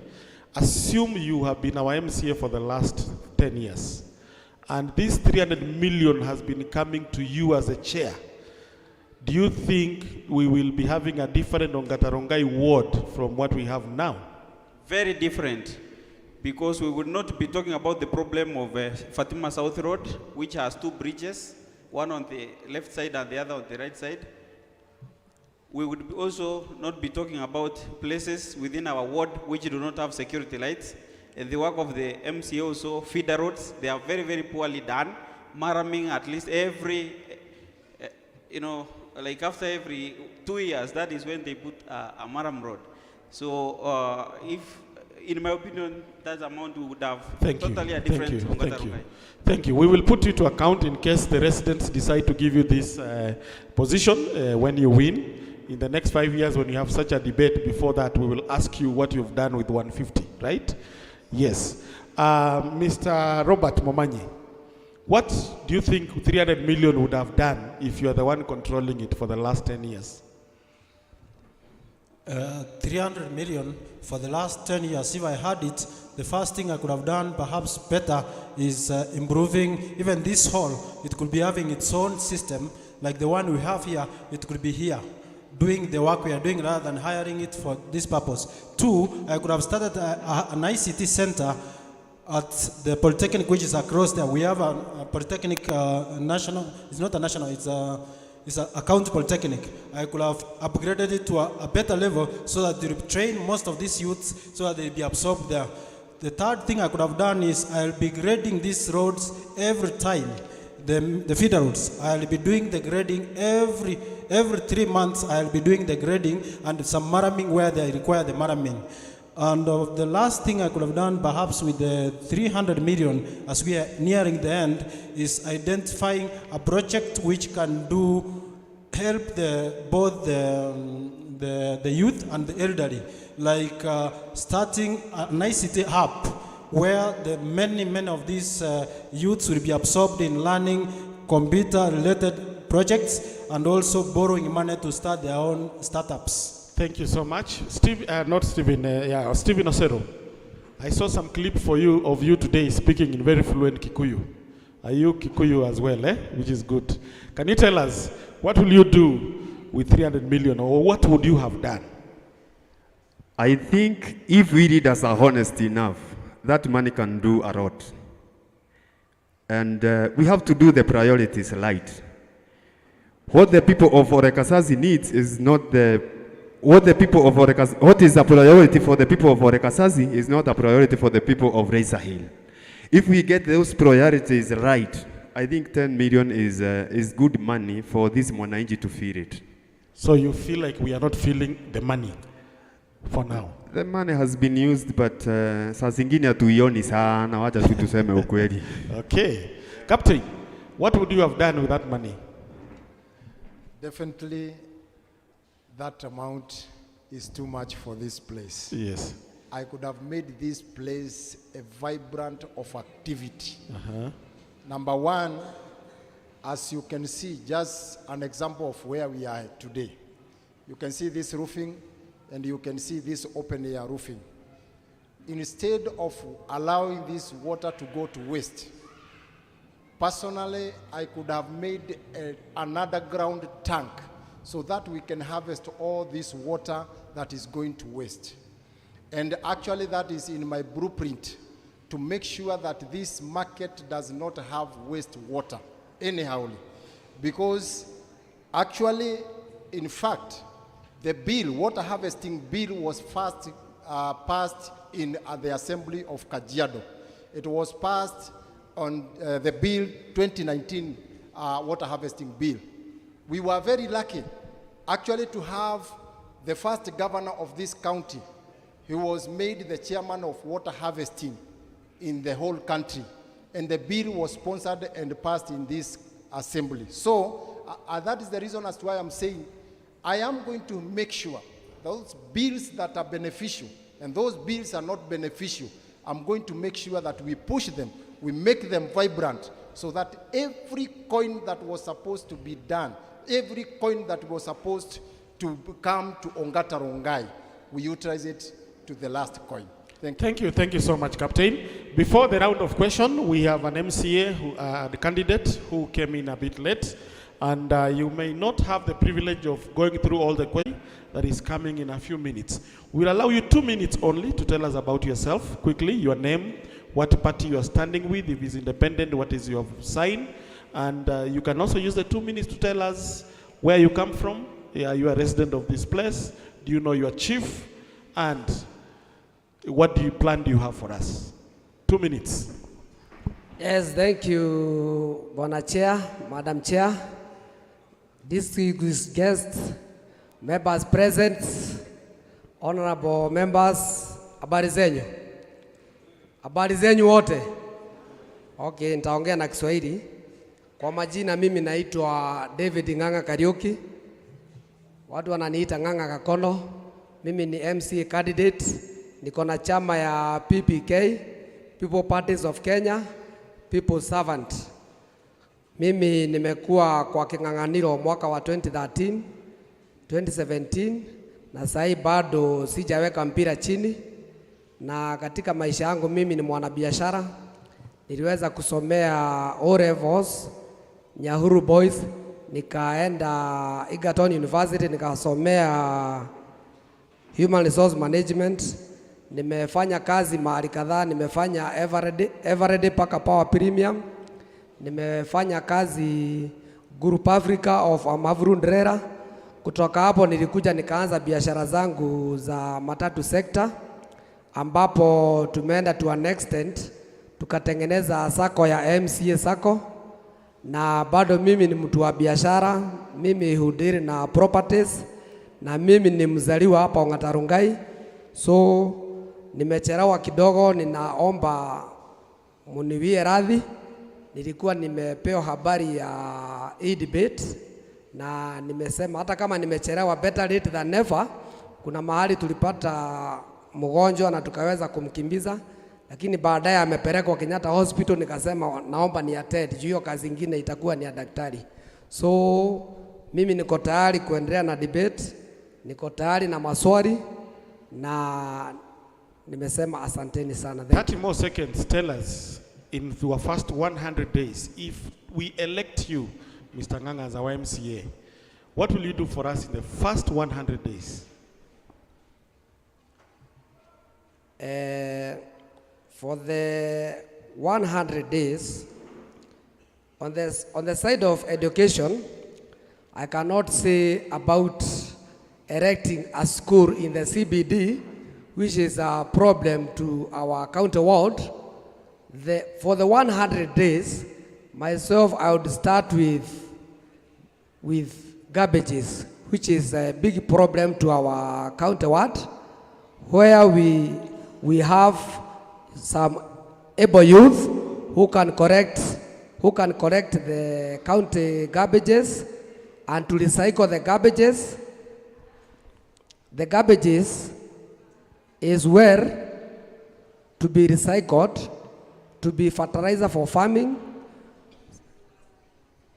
Paper waste may be recycled to be tissue and sanitary towels. For the best 100 days is to make proper environment is clean. So that we work in a clean environment. Clean environment. Thank you. Let's appreciate him. Sorry, Captain. The good thing is you are a former soldier, so you can sort that very quickly. You know, he said he was in the army, so armies can sort that very quickly. So we want to recognize in our midst our public health officer, Mr. Wayaki. Mr. Wayaki, our public health officer, bado wako around. Thank you. Let's appreciate him. Asante sana for coming to be with us. We have the village admin, Ongata Rongai, Masi Wanja. Thank you. Let's appreciate Masi Wanja as well. Those are leaders that play a very key role within our community, and it's good to know them. Kama hawajui, they are the first contact kama kuna mambo yanafanyika area, sindio? As we go up. So ladies and gentlemen, I want the mic to move round. But before we do that, it's good to recognize one of the candidates that is leaving in a few to a certain meeting. Tumpe dakika tu moja, atuambie chama, na kwa sababu leo si debate yao, atuambie tu chama chake na atusalimie, alafu ataweza kuondoka. So we want to welcome Mr. Njonjo to come and talk to us for a minute. Karibu Njonjo. Patiwe mic. Do I speak from here? You can speak from there as well, yes. But you can still come here, no problem. All right, yes. All right. Let's respect you so that watu wote wakuone. Yeah. Watu wakuona who deputy governor ama tumia hii. This one doesn't work. Yeah. Thank you very much. I will only take just 2 minutes. Na wale wamepanga hii mambo ya hii discussion, hii debate, mumefanya kazi mzuri. Hiyo nimemaliza. Pili, wale ambao mmekuja ili muulize ma MCA wenu, wale ambao wanataka muwachague, muwaulize maswali. Wale ambao umepata nafasi ya kuja, mmefanya vizuri. Hiyo pia nimemaliza. Tatu, mimi naitwa Jonjo Robert. Mimi ni mwania mwenza wa jamaa moja naitwa Ambrose Kago. Mlituona kule Nazarene tukifanya debate, na sisi tuko independent. Hatuko affiliated kwa any party. Sisi tuko independent, na kwa hivyo mambo ya chama sisi tuko huru. We report to you people directly. You are going to be our employers, na nyinyi ndio mtakuwa mkituuliza maswali na tunajibu na tunakuja kwenu kuwaongelesha. Tatu, na nikimalizia, nilikuwa na swali moja ningependa, and by the way I recognize kazi muhimu ambayo inafanywa na MCAs. Serikali, katika mambo ya serikali iko na branches 3. The national government usually has 3 branches. There is the executive that is currently being led by Uhuru Muigai Kenyatta. There is the legislature that is being led by Muturi, Speaker Muturi, and the other, and Lusaka. There is the third one, the judiciary, that is led by Lady Justice Koome. Sasa katika serikali ya county kuna branches mbili. The executive branch, the current governor ni Lenku, and the legislature yake, ambaye ni wao wanatengeneza sheria, wao ndio wanatengeneza bylaws, na wao ndio wanampatia budget, wanampatia pesa ya kutumia, na pia wanafanya kazi muhimu sana, kazi ya oversight. Na kazi ya oversight ni kazi ya kuuliza governor, tumekupatia bilioni 10, mwaka mzima umepatiwa bilioni 10. There is the allocation from the national government. And there is the revenues collected, maybe coming to around 9 billion shillings. Wao, ma MCA, when wale mmechagua, ni wao wanafaa kuuliza governor, umefanya nini na zile pesa ambayo tumekupatia? Umeaward contracts kwa kina nani? Kwa nini umeaward contracts kwa huyo? Sasa kitu moja ninamalizia kabisa sasa, chairman wangu. Namalizia kabisa. Sasa namalizia. Hawa ma MCA, mkichagua MCA, muwe mnachagua na mchague MCA ambaye atawakilisha nyinyi na ataenda kuuliza governor maswali ya hiyo pesa. Na nimemalizia. Asante sana. Mimi naishi exciting pale Lisa Hill sublocation. Chief wangu ni Judith, assistant chief Judith Omoke, na mimi nimeishi hapa na niko na activities kidogo huwa tunafanya, inaitwa miale ya tumaini, tunasaidia watoto. Lakini those are not the reasons nataka munichague. Nataka munichague kwa ajili county government inataka manager. Asanteni sana kwa kunisikiliza. Thank you. Tumpigie makofi. Thank you so much Mr. Njonjo. Tunakutakia mema. Unfortunately as Kora hatutakuwa na debate ya governors, lakini tunakutakia mazuri. Tutakuwa na MCS na tutakuwa na ile no Kora. Let me talk about Know Your Leader initiative because we are a number of partners. Tutafika tu kwa MPs as the last debate. Now maswali, kama una swali inua mkono na mic. Hatutachukua maswali mengi sana. Tutajaribu kwenda round quickly na to make sure the debates taking place around the country. And I'm a bit concerned, and I'm raising a concern issue here. As a representative of the People's Parliament, the structure that we are seeing in the debate is not what we expected. After 2010 Constitution, 10 years later, we are still asking an MCA what is going to do for us. Is that a fair question to an NMCA? You know, we should not mislead our mandate and donate our chances, our decision power to the people that are going to call themselves honorable members. When they start calling themselves honorable members, your ability to make decision is taken, and your power of choice is also taken, because you have already mandated them to go and decide in their bedroom what they are going to do for you. In fact, when I listen to the honorable MCA, the kind of question that they are made to address are not a fair question to them. It went beyond their territory, beyond their mandate. Why should we ask an MCA what to do with abandoned house? Is that their territory? Is that their mandate? We should be fair. We accept your contribution, sir. But I'm just doing we can pick that with the leadership of Know Your Leader initiative. Just a minute. I thought it's a question you had. Just ask a question to the MCA, the right one that you think we should have asked. One question and then we give us time to respond. I'm sorry if I'm overstepping my territory. I think so. Thanks. And I am the Vice President of the People's Parliament, and I will not sit here and be able to see an illegality. If you do a mandate which is not within your powers, it's an illegality within the Constitution. The people with power are this, and any fair question to the MCA, they should address them. These are the people who know what they want. Don't tell us you are going to do for us this and that and that. It's them who knows what they want. And this is the reason we don't have development, because decisions are made in the bedroom of somebody. You give me the money, you go and make decision. That is not fair. We should have the power to decide. Thank you. Thank you for that. Although I was still waiting for one question to the MCA, but we can allow one member. Give the lady mic. Thank you, madam. And you could sanitize the mic.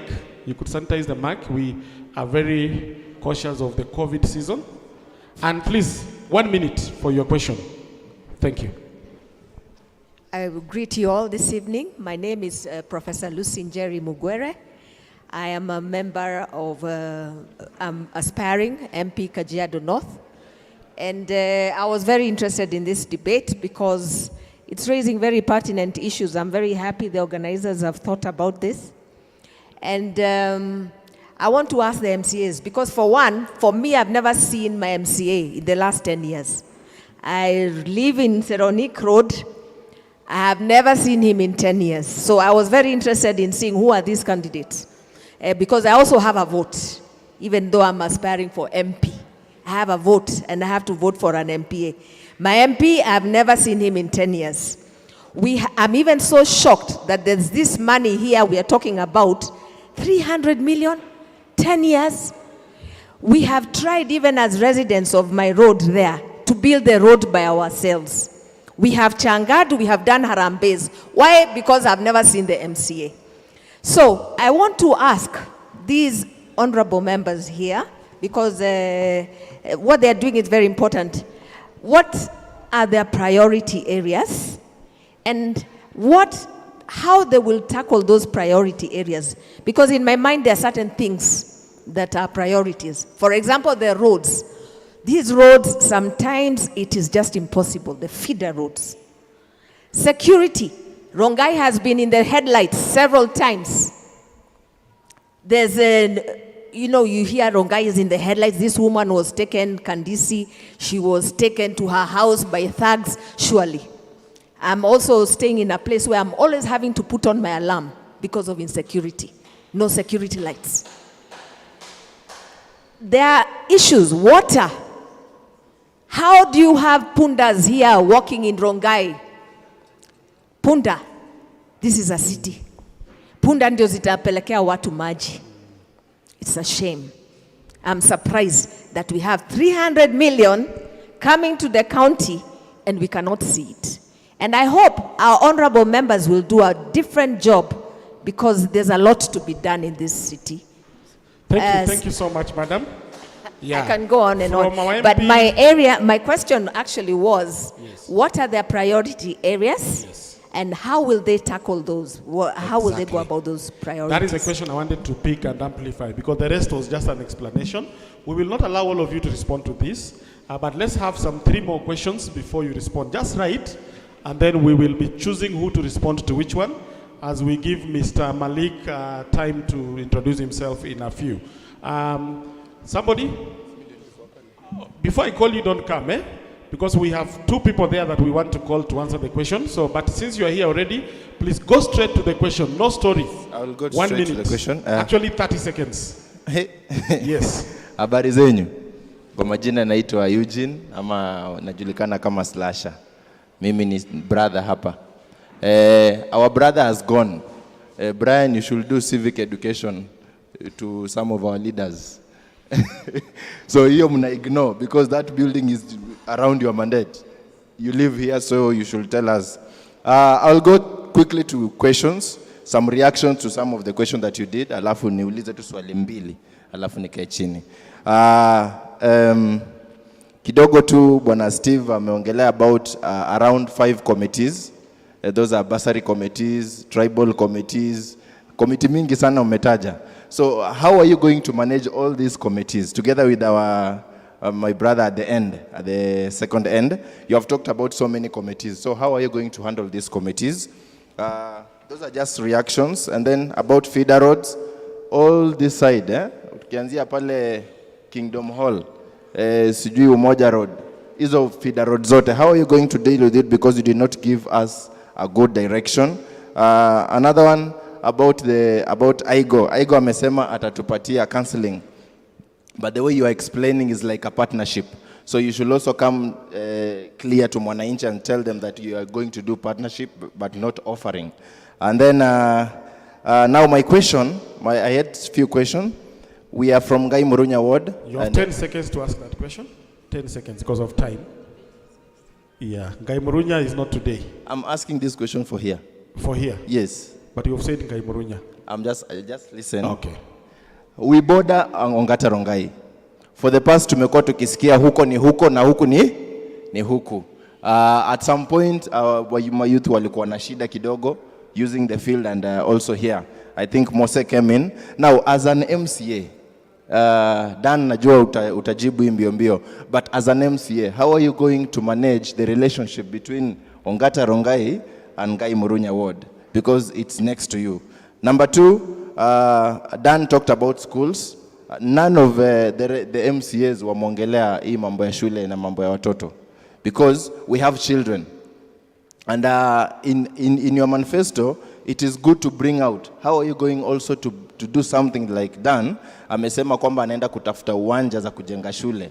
In Ongata Rongai tuko na shule moja peke yake. So that is a question that I think most of us should engage on.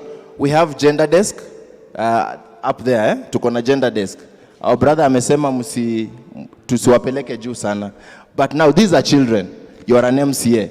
How are you going to work, not looking at the land, national government and the county government, to protect these children? Sawa. So, wacha nipeane mic. Asante. We can get one more question. There was somebody. Did you move this end? There was somebody who was yeah. Thank you. You were seated somewhere there, right? Because we want questions from everywhere. And then we can give them room to respond. Then we have one more last questions, and then we will be closing in a few. Thank you.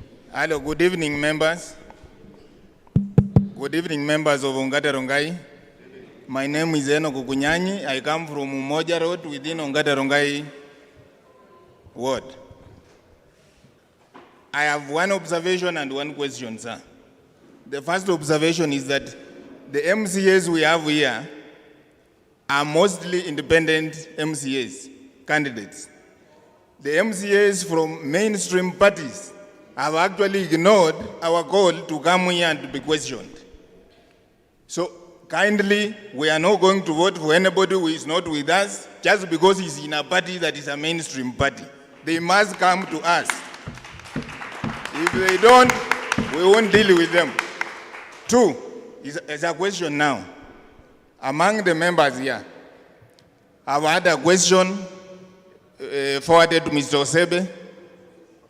Osebo about the sewerage.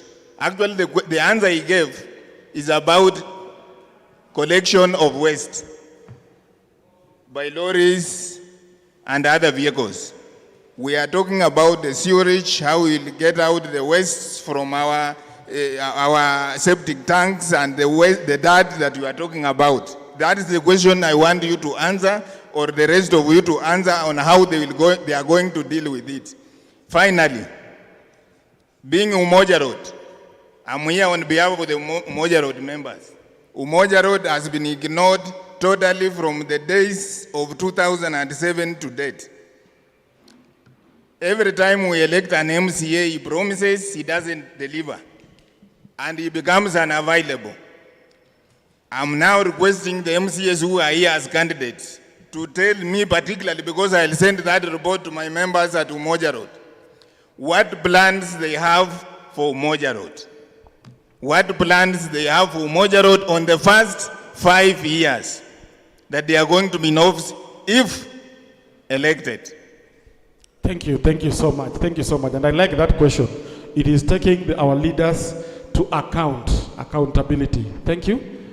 Before he answers this, he asks the question, we would want maybe one more round because we are running out of time. So we have 2 more questions. Yeah, we will allow you in quick succession and then MCAs will answer that.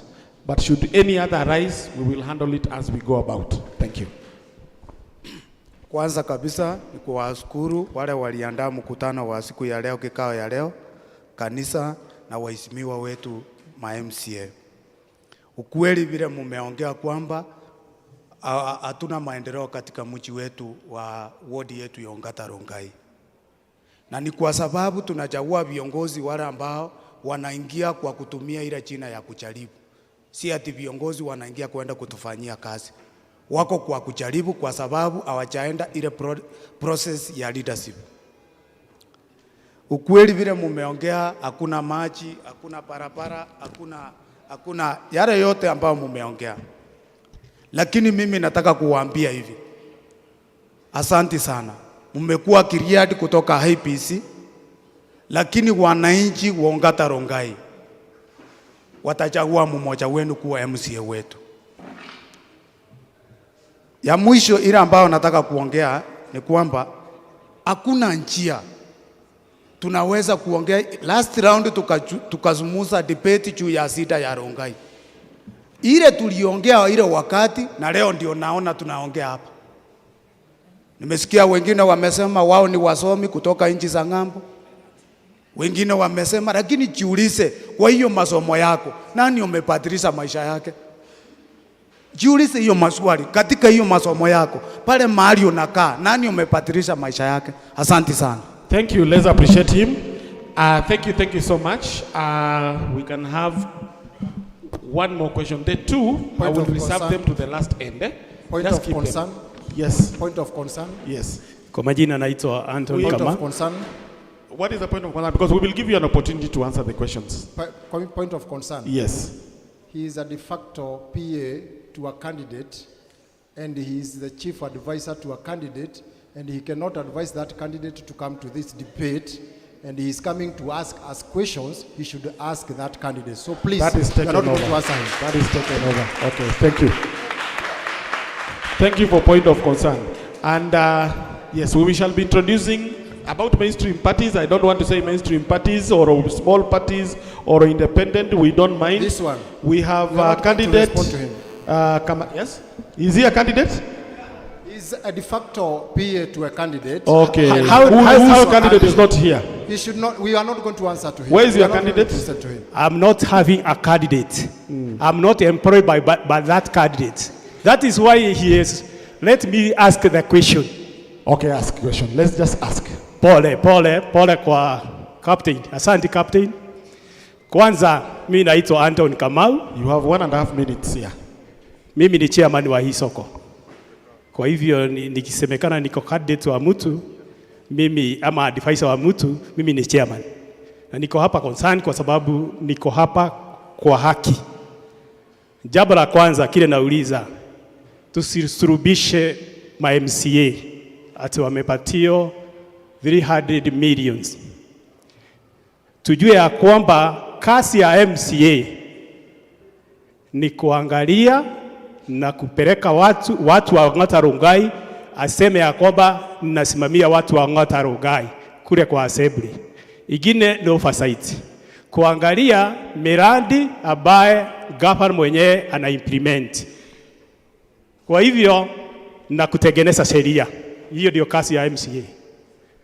Ile swali nauliza, kile wanaweza tuambia baada ya sisi wananchi kugawa mgao wa ward hiyo 35 million tunapelekea katika assembly ipitishe hiyo, na ikipitisha hiyo inarudisha kwa wananchi, tunapitisha hiyo mradi.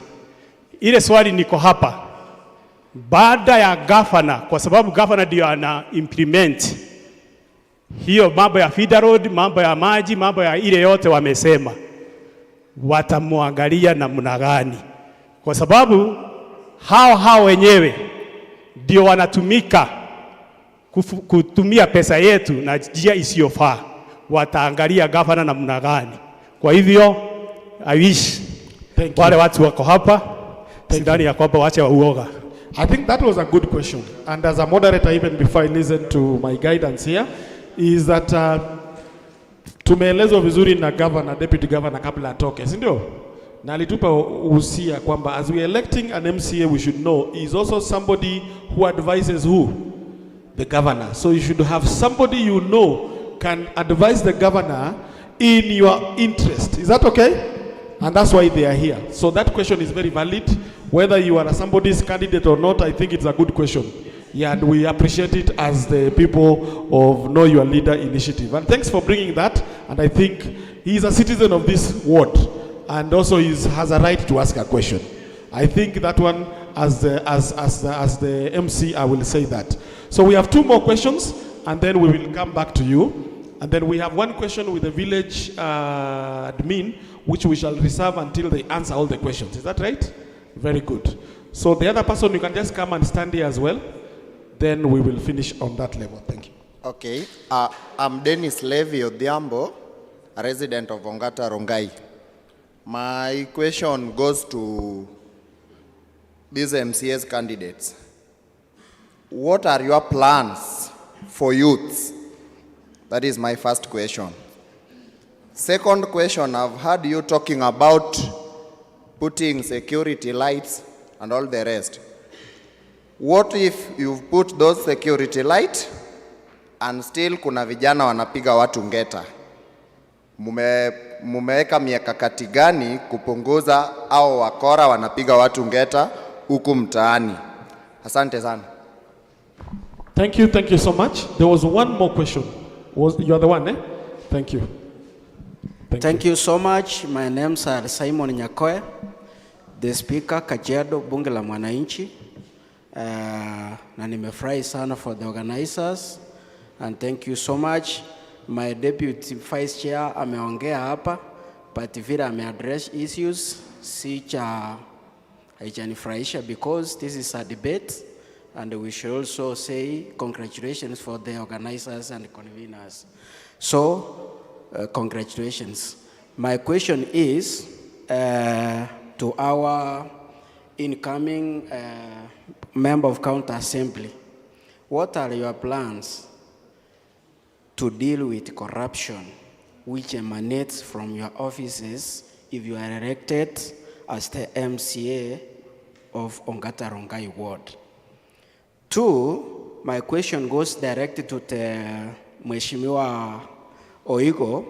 I was here when he was saying atatengeneza mambo ya counseling centers. Is those funds zikija kwa account, are you going to be accountable to who? If you are the contribution that donations that you get inakuwa accountable to who? Thank you so much, and God bless you. Thank you so much. We will bring that first round of questions to an end there, but we will come back to one or two depending on time. We are running out of time because we started late, but before we answer questions, I don't know whether you have mic. We have the ODM aspirant. You could introduce yourself quickly and tell us two things about you and why you want to be our leader. In 2 minutes, then you sit down. Thank you so much, sir. If it pleases you, the panelists, the honorable members, and the candidates, my name is Moses Kamalik. I'm the sole candidate for ODM. I'm not purported ODM candidate, but I'm the one representing ODM. Nitaongea kwa Kiswahili. Kwa hivi sasa mimi ndio mwenyekiti wa Kajiado County Boxing Association. Nimekuwa mwenyekiti wa FKF, na saa hii pia nina organization ambayo inaitwa Community Initiative Concern, ambao tunasaidia wale watoto wako na special needs, autism na cerebral palsy na other condition. Hapa hivi ninaposimama nilikuwa kwanza kufika hapa, nikajiandikisha, nikaweza kutoka kwa sababu ile changamoto ambayo imekuwa ikinipata kwa hila nimekuwa kotini tukipigana na wenzangu, lakini nikaweza kushinda, na sasa nimerudishwa na IBC nikakuwa gazetted. Ndio maana nimekuwa in and out. Second, nikipenda kusema ya kwamba napokuja kuchukua kiti cha MCA naona wenzangu hapa na naona wananiunga mkono, ni kwa sababu ya kwamba niko tayari kuwakilisha yale maswala, yale mambo ya wale wananchi hasa Ongata Rongai wamekuwa kipitia. Kumekuwa na changamoto sana, kwa sababu nasikia watu wanasema MCA anapotea na apatikane akipata pesa. Sisi ni wale ambao viongozi ambao tumekuwa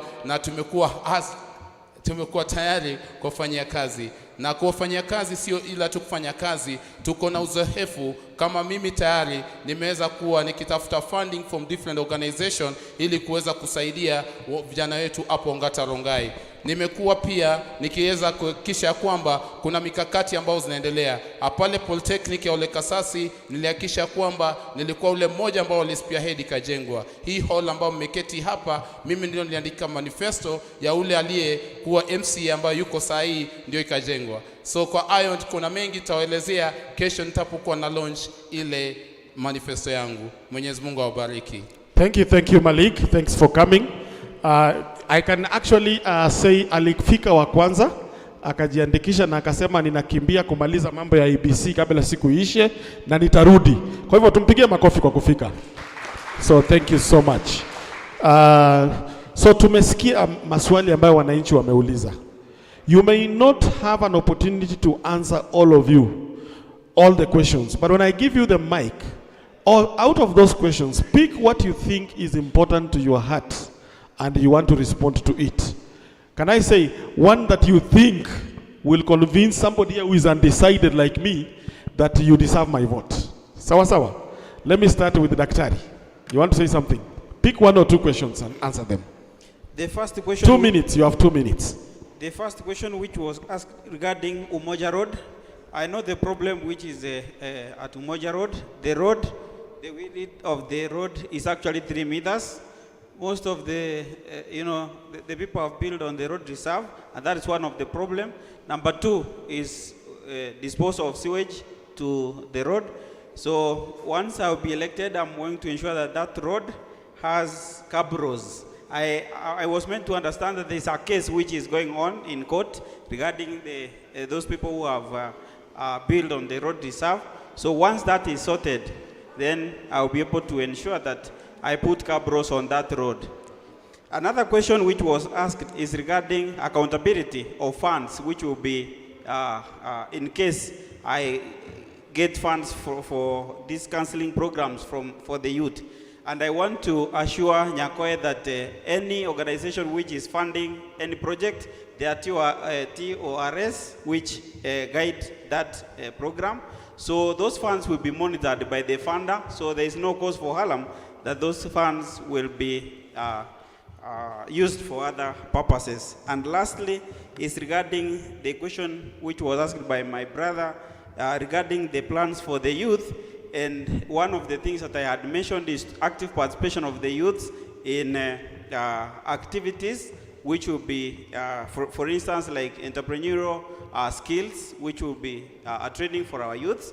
Number 2 is curbing drug and substance abuse through counseling programs. And lastly is engaging our youth through the program of waste management. So that is what I'm going to ensure. Actually, swala ya takataka, it will be managed by the county, and we are going to employ our youths, wale wenye hawana kazi, to manage that waste. Thank you very much. Thank you so much, Daktari. Nganga, you came in late, and using these questions, you can tell us a part of your manifesto in 2 minutes. Pick any question there and answer them. Thank you. Let me repeat, my names are David Nganga Kariuki, MCA candidate, PPK candidate. I'll answer the question for this madam who said, why do you elect people and you'll never see them again? The lady said he stays in Seroniki Road. Myself, I cannot hide if I'll be a winner because I'm hoping to be a winner. I'm born in Rongai at the depot area. The building was constructed back in the year 1972. So myself, I was born some years behind. I cannot state because you can say I'm so young. So even for now, I acquired my telephone number back in the year 2002. My serial number is 0723 50 30 56, a number that I'll never change in my life. So, being an educated person, I'm not fearing. I cannot hide. So, to erect an MC and then go to on a hiding seek, that is a very corrupt MCA because he don't want to be questionable to the people of his word because he has failed. My request, never erect up another member of parliament who will put up to waste of 10 years. Myself, I'll start my job at the very 100 days, and I know you'll be very grateful to my job. Thank you. Thank you so much. Hautaenda kucelebrate Dubai and then unatoroka wananchi. Thank you. Captain, what question are you picking close to your heart out of all those questions? We are marking then we shall come back to those that will not have been answered. We are giving you a leeway to choose the one that is close to your heart and respond to it in 2 minutes. Thank you very much. Let me first respond to Slasher. I think he's still in here. If he's gone, it's fine.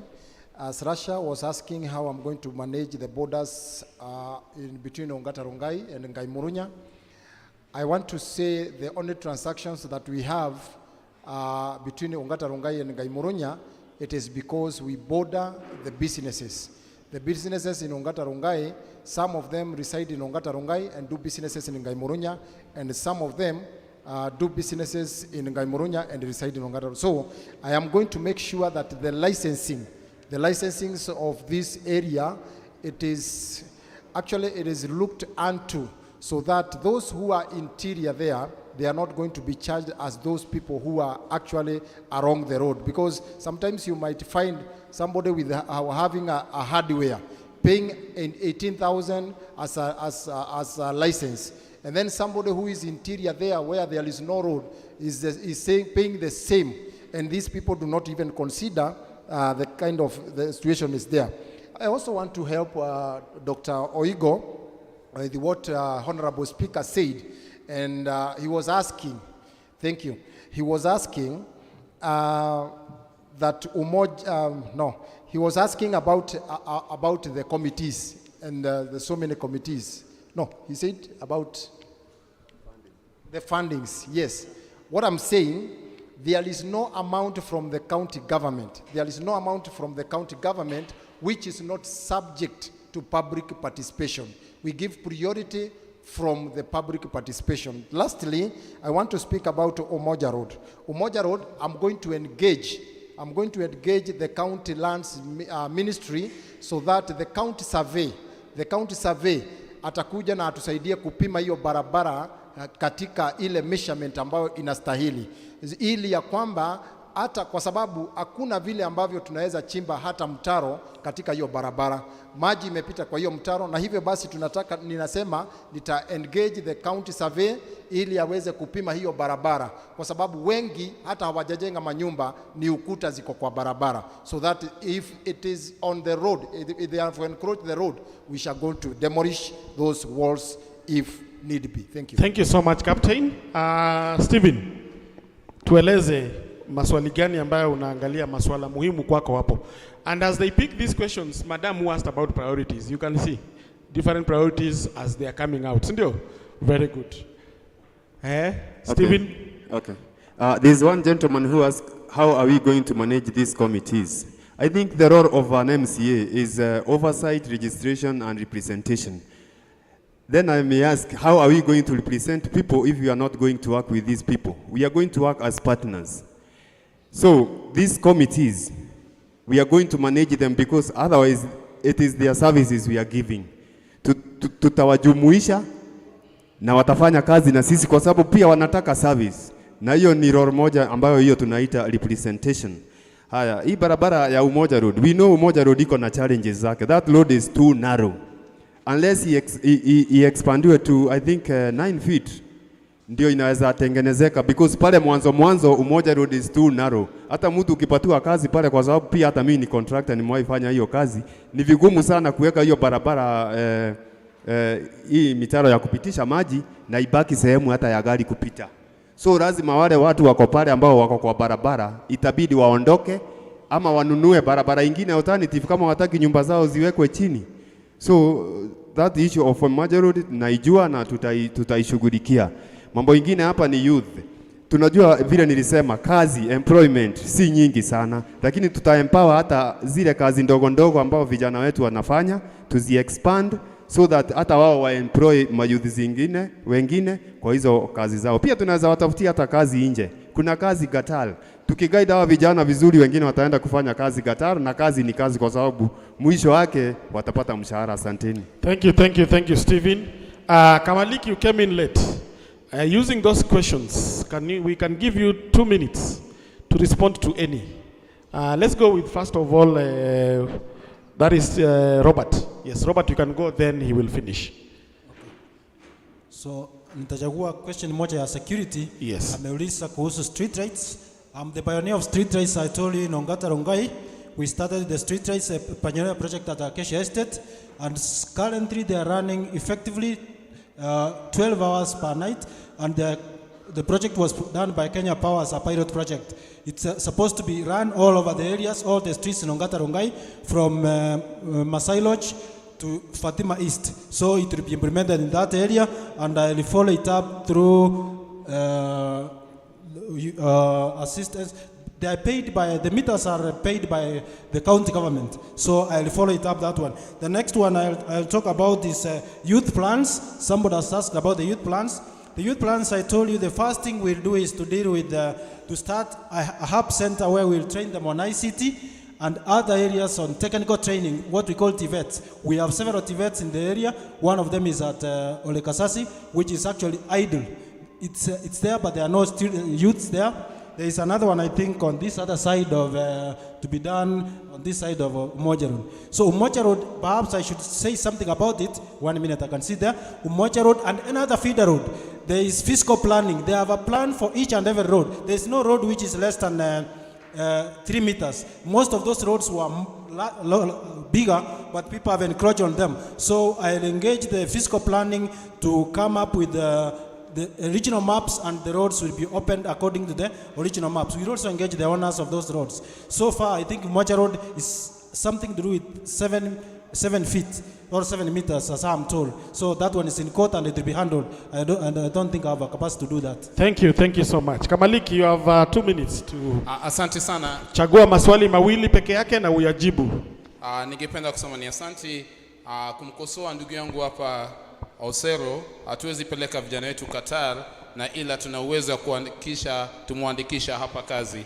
Ya kwanza ni kuhakikisha kwamba mipangilia vijana tuweze kuwapatia mafunzo ambayo itaweza ili kuwapatia kazi, na hiyo ni kwa sababu kama sasa county ya Kajiado tuna polytechnics, na hizo polytechnics ama tunaita vocational trainings, nafaa tuchukue wale wanafunzi au wale dropouts ili tuweze kuhakikisha kwamba tumewatrain. Baada ya kuwapatia kuwatrain, ili baadaye tuweze kuona vile tunaweza kuanzishia biashara. Ya pili ni kuhakikisha kwamba hao vijana pia wameweza kupata nafasi katika michezo.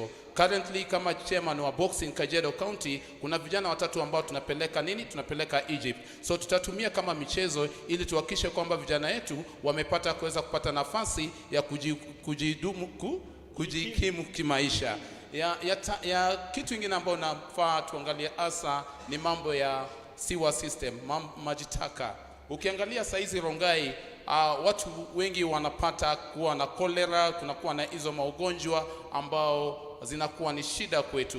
Hasa kitu ambao niko nayo ni kuhakikisha kwamba nitakuwa na blueprint ambao tutakuja na mikakati ya kuhakikisha kwamba nimeongea na KWS ama zile institutions zingine ili tuweze kuwa na na maji yetu ya kuelekezwa wapi kule kama KWS, kwa sababu Rongai saizi hatuna land ambao tunaweza kusema ya kwamba tutatumia kama mali ambapo tutakuwa naelekeza maji taka.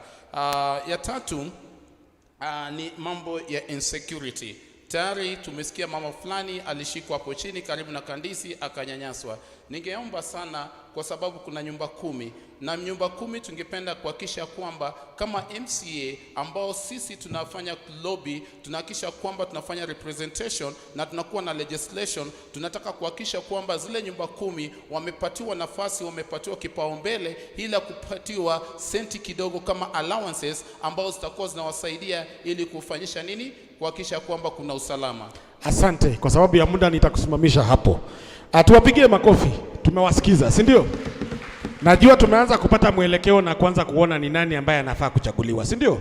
Hatuko hapa kusema nani anafaa zaidi ya nani. Ni mjadala, wewe mwenyewe ujichagulie ni nani utakayemchagua. Ukitoka hapa unaanza kusambaza ujumbe, unasema anasimamia mambo fulani. Ndugu zangu, ni muda umeenda sana. Najua kuna maswali mawili niliyawacha nyuma, lakini ningependa tu kujua kama ni very burning. Na kabla sijawaruhusu kuwauliza hao maswali, ama kama wataniambia hiyo imejibika, kuna swali ambalo nyinyi wote mmeepuka. Na saa zingine tunasema it is the elephant in the room, si ndio? Ulisikia tukisema kwamba in 10 years tumepata 300 million. Na nikasikia mzee pale alisema ni 35. Kwa hivyo kumbe hata si 30 million tunapata kila mwaka. Tunapata 35 million. Is that right? 35 million. Yeye anaelewa hiyo. Ametuongeza milioni 5. 35 times 10 inakuja ngapi? 350 million. Sasa hizi pesa mara mingi saa zingine zinapotea kwa kitu tunaita corruption. True or false? Na kuna mtu aliuliza mtadeal na corruption namna gani? Kila mtu atajibu mkitupatia last remark tukimalizia. Sawa sawa? Tunataka tujue kama utakuwa kama Wajakoya alisema atawanyonga. Sasa wewe pia utatunyonga. Ama utafanya namna gani? Sawa sawa? Kwa hivyo ndugu zangu wale walikuwa na maswali mawili, kama ni very burning tafadhali tutakuruhusu 1 minute come and ask. Kama si very burning you can just say pass. It's very burning, eh? Very good. Tuulize. Ilikuwa mawili, ilikuwa ni wewe pia? Sawa. Tutauliza maswali mawili ya mwisho. My question will be very fast and brief. I've been informed that all the wards in this county receive same amount of money every year, irrespective of the population. An example is if a ward has 5,000 people and another one has 30,000 people, they still get the same amount of money for development. What do you intend to do as our MCAs? The second question, the last one, when you talk about developing the roads, therefore you must know how many kilometers of road you have in the ward. So do you know how many kilometers of road we have in our ward? Thank you very much. Thank you so much. There is one last question, if you can come and ask. And then village admin, you can come also and summarize with your last question. Naitwa Charles Dashore, ninasimamia Ma Museum and Center for Indigenous Cultures, the first museum to step in Kajiado, iko katika Barizi. Swali langu kwanza kabla ya swali ni kwamba nimeshukuru wale ambayo wamepanga kazi hii. It's an idea that started back in 2016 and they are still on it. So this team, thank you very much. Kwa sababu tunataka kujua viongozi wetu. Swali langu ni ya kwanza, najua tuko na sewage laser ambayo ni illegal. That sewage is illegal. What plans do you have as an MCA to address that issue?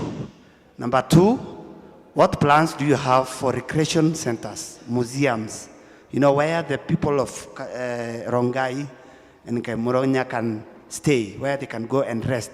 Nobody has talked about that.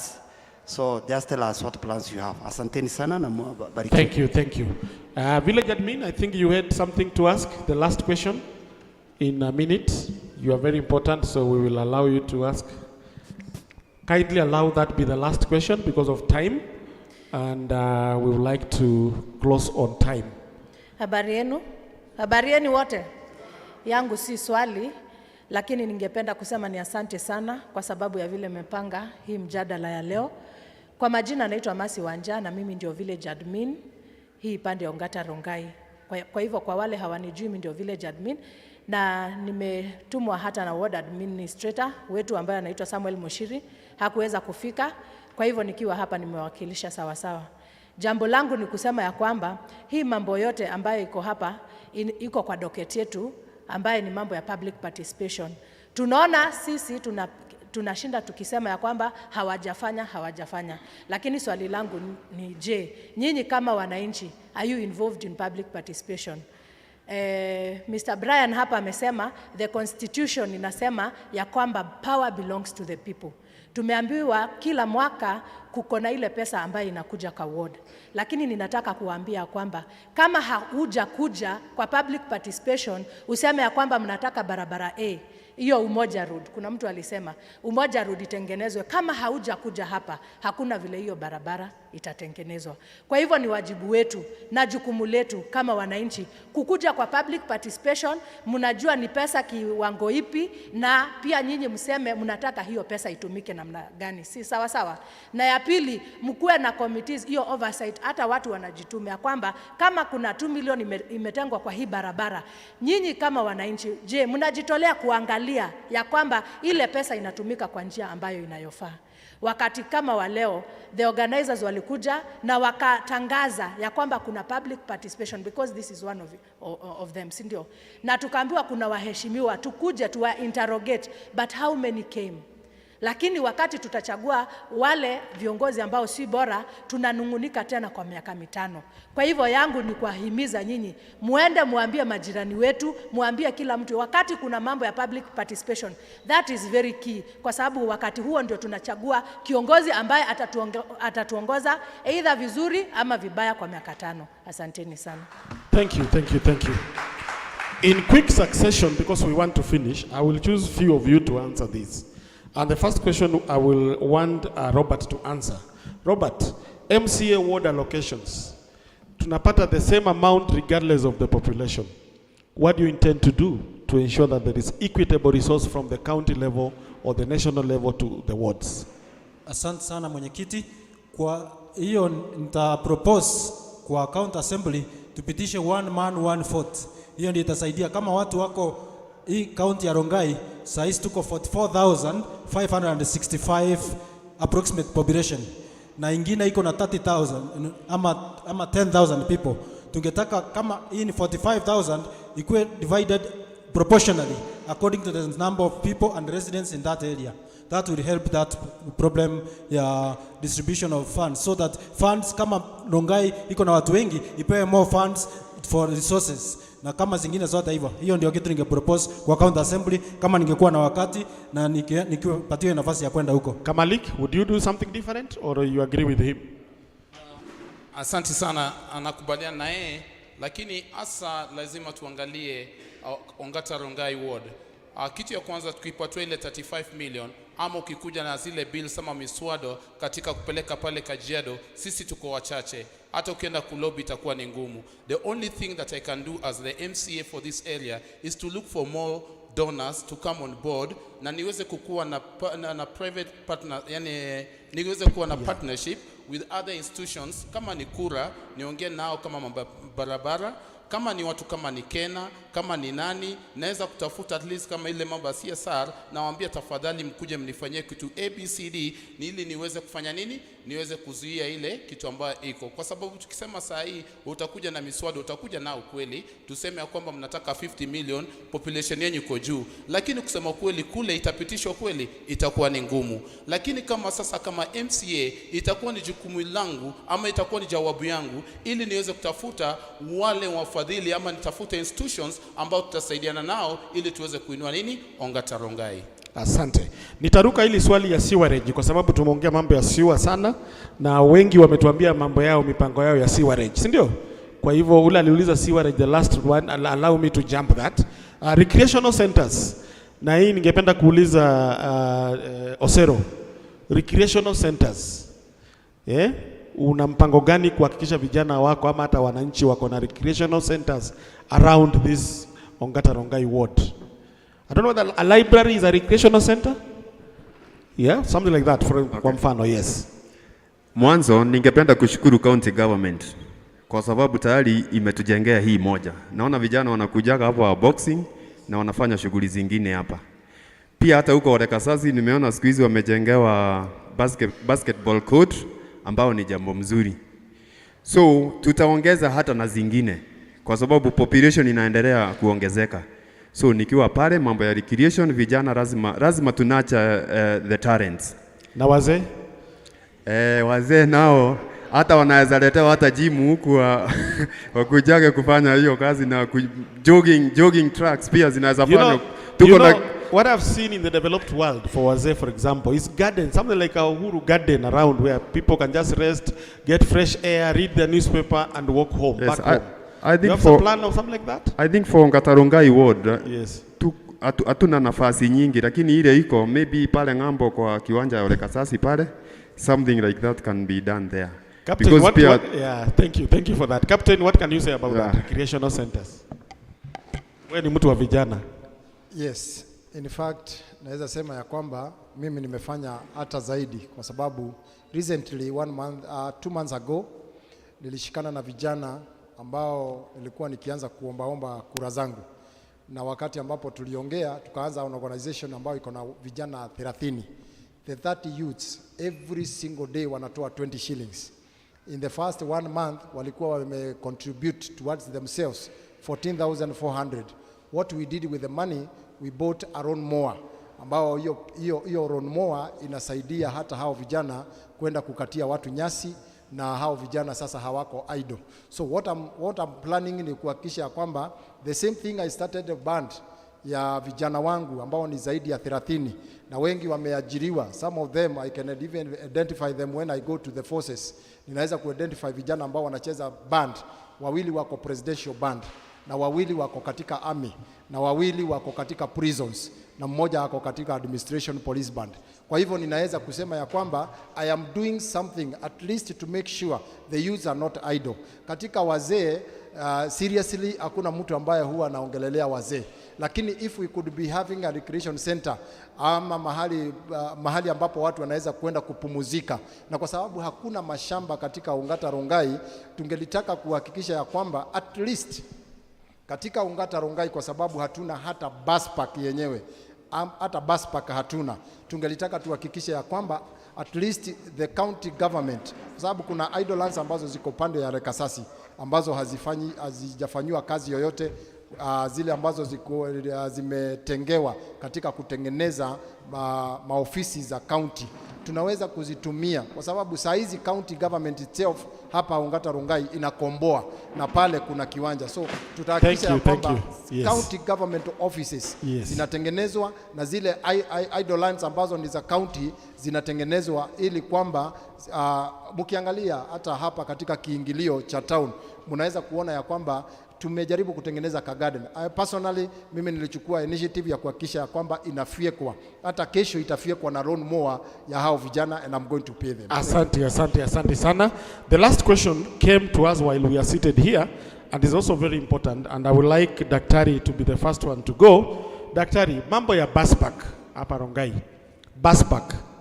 Unaona basi hatuna bus park hapa, tuna gari zinasimama tu anywhere na ndio wanasema ndio inaleta traffic. So ukichaguliwa kama MCA unaweza prioritize namna gani ama approach gani utaitumia kuhakikisha tuko na bus park hapa Ongata Rongai?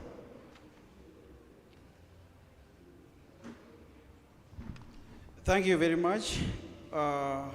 That is a very good question regarding the bus park within our our ward, but it is a collective initiative. Should be a collective initiative between Ongata Rongai ward and Engai Murunya.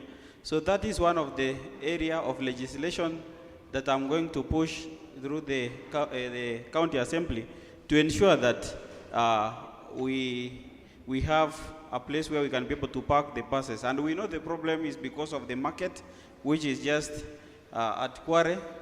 And it is because of the political interest that the people have not been able to move from that place. If they can be able to go to the place, to the real marketplace that has been built, then it can be able to provide space for parking the buses. So I'm going to push that. Thank you. Nganga, what can you say about bus? Nimesikia kusema wewe ni mtu wa matatu. Ama utakuwa unaambia matatu msikubali hiyo maneno? Asante sana. Mimi naonaga hii area kama hii ya Ongata Rongai ward, hii ground ya soko haijakuwa well managed. Hii soko ingekuwa ijengwe gorofa na space ingine hapa itengenezwe ikuwe bus park, hiyo bus park itaweza kuboost mpaka hii soko. So tukisema ni mambo ya soko mjinga hiyo itakuja ikuwe highway. So the best position tunaweza sema ndio tuweze kuboost hii market yetu, tukuwe na barabara imetoka Masai Road ipite hapa nyuma ikuje ingie hapa kwa hii soko. So space ikipatikana hapa mzuri ikuwe bus park. Every bus park usually boost the market. Hata ukiweza uone bus station inakuwa na biashara mzuri sana because of bus park. Ukienda pale OTC huko country bus inakuwa mzuri sana juu ya kukua iko na bus park na vitu kama hizo. So wasisemage ya kwamba ati hapa hatuwezi kuwa na space ya bus park. Tungesema issue kama hiyo, mimi kama MCA issue kama hiyo ingekuwa yangu mzuri sana na ya maana kuboost hii market, matatu zote ziwe zinawaingia hapa na mwisho yake ikue hapa. So 126 zinatoka hapa zikienda sasa the other way around. So nayo 125 ikifika hapa inarudi town. Na hiyo utatekeleza ama ni kuongea tu? Hiyo mimi mwenyewe kwa roho yangu na mawazo yangu siwezi lala nikiwa MCA. Hiyo ndio nitatekeleza kabisa na kwa dhati. Asanteni sana. Thank you. Thank you. So I think the rest can have something to say about that, but we hope you will put it in your manifesto. Osero said his manifesto is in the mind and the heart, but I want to recommend iandike tu, alafu share in our WhatsApp group. Sisi kama residents, wacha tuisome, tujue unasimamia nini, si ndio? Yeah, if you cannot do that, you can hire some of us. We can help you do it at a small fee. I know you have some campaign kitty. Thank you. So kuna ule amefika late, tumemaliza, lakini wacha tumpe tu nafasi atuambie jina na chama na aketi chini. Sawa sawa? Jina, chama na uketi chini. Hakuna maswali tutakuuliza, wewe tutakujua tu. Alafu mengine tutaongea mtaani tukipatana moja kwa moja. Sawa sawa? Very good. Tuambie jina lako. Hamjambo nyote. Jambo. Ya kwanza ni apologize for being late in this debate of today. Nilikuwa communicate na the organizers paka dakika ya mwisho nikamwambia I might make it, lakini siku make lakini kasema I must nifike kama vile nilikuwa nimesema. All in all, I am a candidate Ongata Rongai Ward, TSP ticket. Naania kiti cha eneo hili la Ongata Rongai Ward, tukiwa na wenzangu wote wale naona hapa kwa bench. Mimi ni King'ori Kimani, na sijui ulikuwa nataka niseme nini ingine, moderator. I think umemaliza tu hapo. Yes. Sawa sawa, tumpigie makofi kwa kufika. Kufika hata kama umechelewa ni jambo la muhimu sana, but next time I know you will come in early. So Kamaliki, you want to say something? It's because of time. I know I have a question on corruption that is not handled, but we want to read that one in your manifesto because of time. So did you want to talk about corruption? Not really about corruption. Yes. Ni juu ya bus park. Yes. Nilikuwa nataka kumkosoa ndugu yangu ili kusema kwamba ataweza kuweka soko kuwa kama bus park. Unajua kutakuwa na resistance. So nilikuwa hiyo anaweza jua vile mwenyewe anaweza ihandle. Wacha tukubali hiyo ni manifesto yake. Na akona vile ataiapproach. Unajua labda kuna vile wewe hujui kuongea na hao watu wa soko, na yake ongea na wao wanakubali, si ndio? Wacha tukubali hiyo ni manifesto yake, si ndio? Hiyo ni manifesto yake. Kwa hivyo kwa sababu ya muda najua kuna mambo mengi naona mkiinua mkono, lakini vile nimesema mkiyaweka kwa manifesto tutasoma, si ndio? Lakini ile tumefurahia ni nyinyi kufika. Hawa candidates 1 2 3 4 5 6. For them to accept our invite and to be there, if I was a voter here, mimi napigia Olkeri, lakini ningekuwa napiga kura hapa, my candidate angetoka kwa hawa watu wako patiari. Si ndio? Si tuwapigie makofi. Tuwapigie makofi. Wale ambao hawajafika tunaweza sema kwamba the chair atawaambia kwamba walialika wote 17 na wale wamefika tunafurahia, si ndio? Kwa hivyo kwa hayo machache, I've been your MC Edward Hadi. Tutakutana Friday tukiwa Kaimrunya, si ndio? Kwa hiyo nataka kumkaribisha the co-chair aweze kumalizia kutoka hapo. Tumpigie makofi. Asante.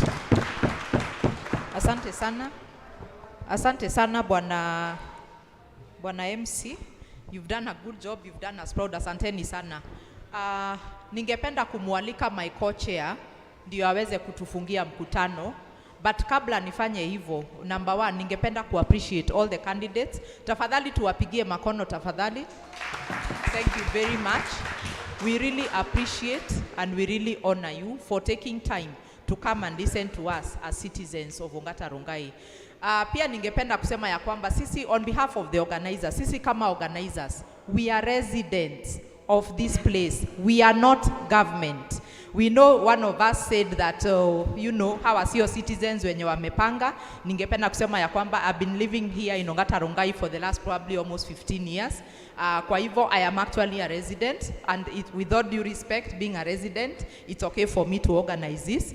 One of the organizers ambao tuko kwa committee pamoja na wao ni Kiserian Ongata Rongai Resident Underline Association, which is an association that is inviting actually residents, or is encompassing residents ambao ni wa hii area ya Ongata Rongai na Kiserian. Na pia, just to recognize the other partners, we have the Sitam Ongata Rongai Church ambao wamekuwa part of the organizing team. The Nairobi Chapel Ongata Rongai branch ambao is part of the organizing team.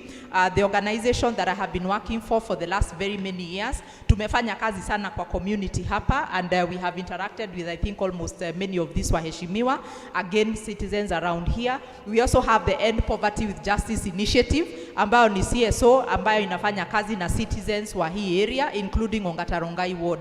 So the other sponsors that we have had coming in, we really do appreciate you. We appreciate you, Transad, for your support towards this event. We also appreciate you, Equity Afya, asante sana for the support that you have given us. We want to appreciate Dr. T. Thank you so much kwa ile support ambayo mmetupatia.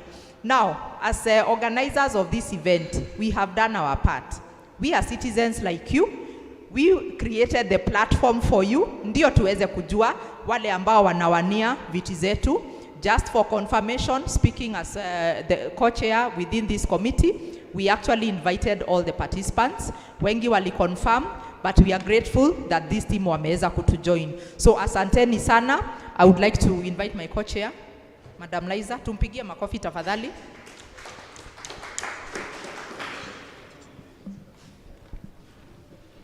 Thank you, Irene.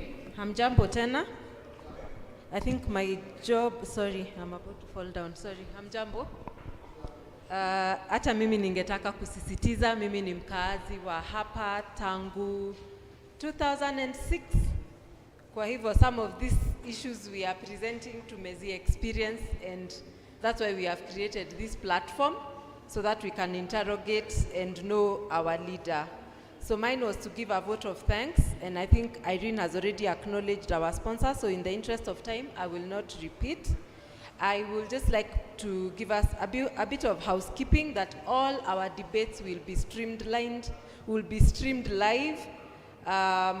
through our social media channels and our partners' channels. So I think NCOR has a YouTube channel.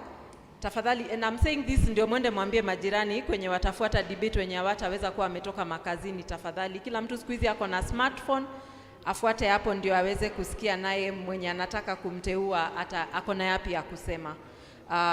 Know Your Leader Initiative has social media channels. That's on Facebook and on YouTube as well. The debates will be run there live. Kora pia iko mtandaoni. Kora ni Kiserian Ongata Rongai Residents Association, ambapo ndipo mimi ni mwenyekiti. Wacha niwape homework kiasi tu mnapotoka hapa. Hii debate ni ya kwanza leo, lakini tuko na nyingine Ijumaa ijayo ambayo ni tarehe 8, na nyingine iko tarehe 15, hiyo ni Nkaimurunya. Ikujayo Ijumaa ni ya ikujayo Ijumaa ni ya Nkaimurunya. Nayo Ijumaa nyingine ambayo ni tarehe 15 ni ya Olkeri. Ya Ijumaa ijayo iko Nairobi Chapel, ya Olkeri itakuwa Sitam. Huo ujumbe wote uko katika social media, lakini kwa sababu uko hapa na utacheka na jirani jioni ukimjulia hali, tutampasha hiyo habari, sababu ndio next time tukue double hii number. This time we need to empower our vote. Kisha niseme asante kwa partners wetu. Tumekuwa na mikutano mpaka usiku sana tukijaribu kupata hii platform. Ningesema ni asante, na hakuna, can I say, I don't know to say, it is not a funded initiative. Hela zozote tunazofuata zimetoka kwa sponsors wetu ambao ni wafanyabiashara hapa, na kama uko kwa mkutano na wewe ni mfanyabiashara katika Ongata Rongai, pia tutakupa nafasi ya kuchangia katika hii debate kwa hela yako, kwa kuja ama kwa namna yote ile. Any of our sponsors can inform you, na tunatumia paybill number ya Kora ambayo nitawapa kwa sababu nataka kila mtu atoe 200 yake, 300 yake ili tuweze kulipa majukumu nyingine hapa na pale. Paybill letu ni 256969 na account number ni debates. Ukisikia wataka kuchangia huu mradi, umekaribishwa na tutashukuru. Niseme ni asanti kwa kuja leo, na bishop wetu ambaye alikuwa atufungie mkutano kwa maombi.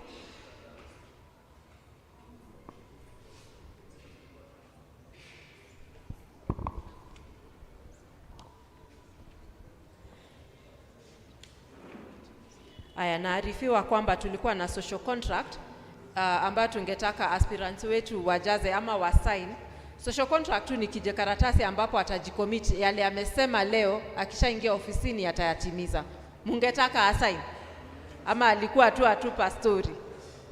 Asign aseme alichosema. Hiyo siku tutakuja kumuuliza maswali akishaingia ofisi, tumuonyeshe ile contract, tumwambie aya ulisign ukatuambia 1 2 3 umefanya. So tutaenda kidogo, watapewa vikaratasi na watasign, na hiyo ni social contract tu, kusema tulikuja mahala hapa na kuna 1 2 3 ulituagiza, tungetaka uyatimize utakapoingia ofisini. Sasa I think you'll do it.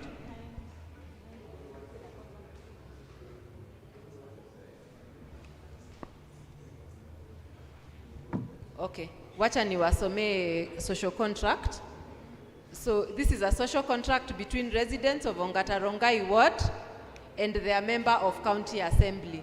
Sasa kwa leo wana sign kama waaniaji wa kiti, but sita activate mtu akishapata ile certificate kwamba yeye ndiye. So tuta cancel hizi zingine, mwenye atakuwa yake ndio itakuwa sasa active, but wana sign leo juu walikuja. So inasema I dash, mtu ataweka jina lake, hereby do commit that I will implement the things I have indicated in my manifesto as attached. I also agree to be held accountable by the citizens of this ward as and when need arises. I promise to carry out my responsibilities with utmost integrity and always having the interest of the citizen of Ongata Rongai ward at heart. Atasign, ataweka sahihi yake na kisha ataweka tarehe yake. Alafu atatupa hapa nyuma, tutaweka manifesto yake. Sasa si mumejua mahali mtamuuliza maswali ile siku kwa ofisi, mtaanza hapa na ulikuwa kwa debate, hiyo ni right yako. Aya, niruhusu nifunge huu mkutano, na nimeshukuru sana kwa kuja kwenu hadi kwa hili saa ambayo ni masaa ya jamii ya saa 2. Nitamwalika ambaye ni partner wetu kutoka NCOR, mchungaji mkuu Pastor Zack, ambaye atatufungia kwa maombi, na tutawauliza tafadhali kwa utaratibu, na nitauliza tusimame maybe tu kwa hii sala la maombi, lakini tutakapomaliza tafadhali tutoke kwa utaratibu, tusalimiane tu hapa na pale, lakini tusiharibu hii neighborhood ya Ongata Rongai kwa wenye wa biashara na mengineo. Asanteni.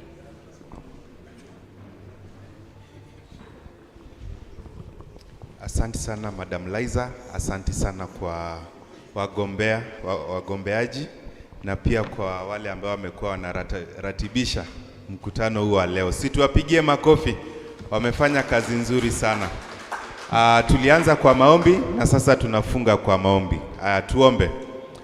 Mungu Baba, tunakushukuru kwa sababu ulikuwa nasi wakati tulipoanza mkutano huu.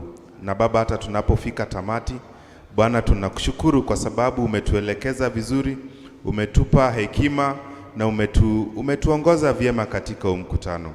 Na Baba, naombea hawa wagombeaji Bwana, that ukaende pamoja nao, ukawa just watch over them, protect them, Lord, that even in their engagements, Lord, oh God, that Lord, they will preach peace, that even after elections, Lord, we still have a country, we still have a county, and Lord, we all belong to one another.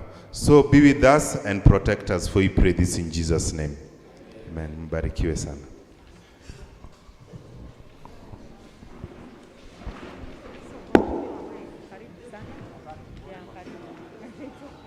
Thank you so much. You have your manifesto.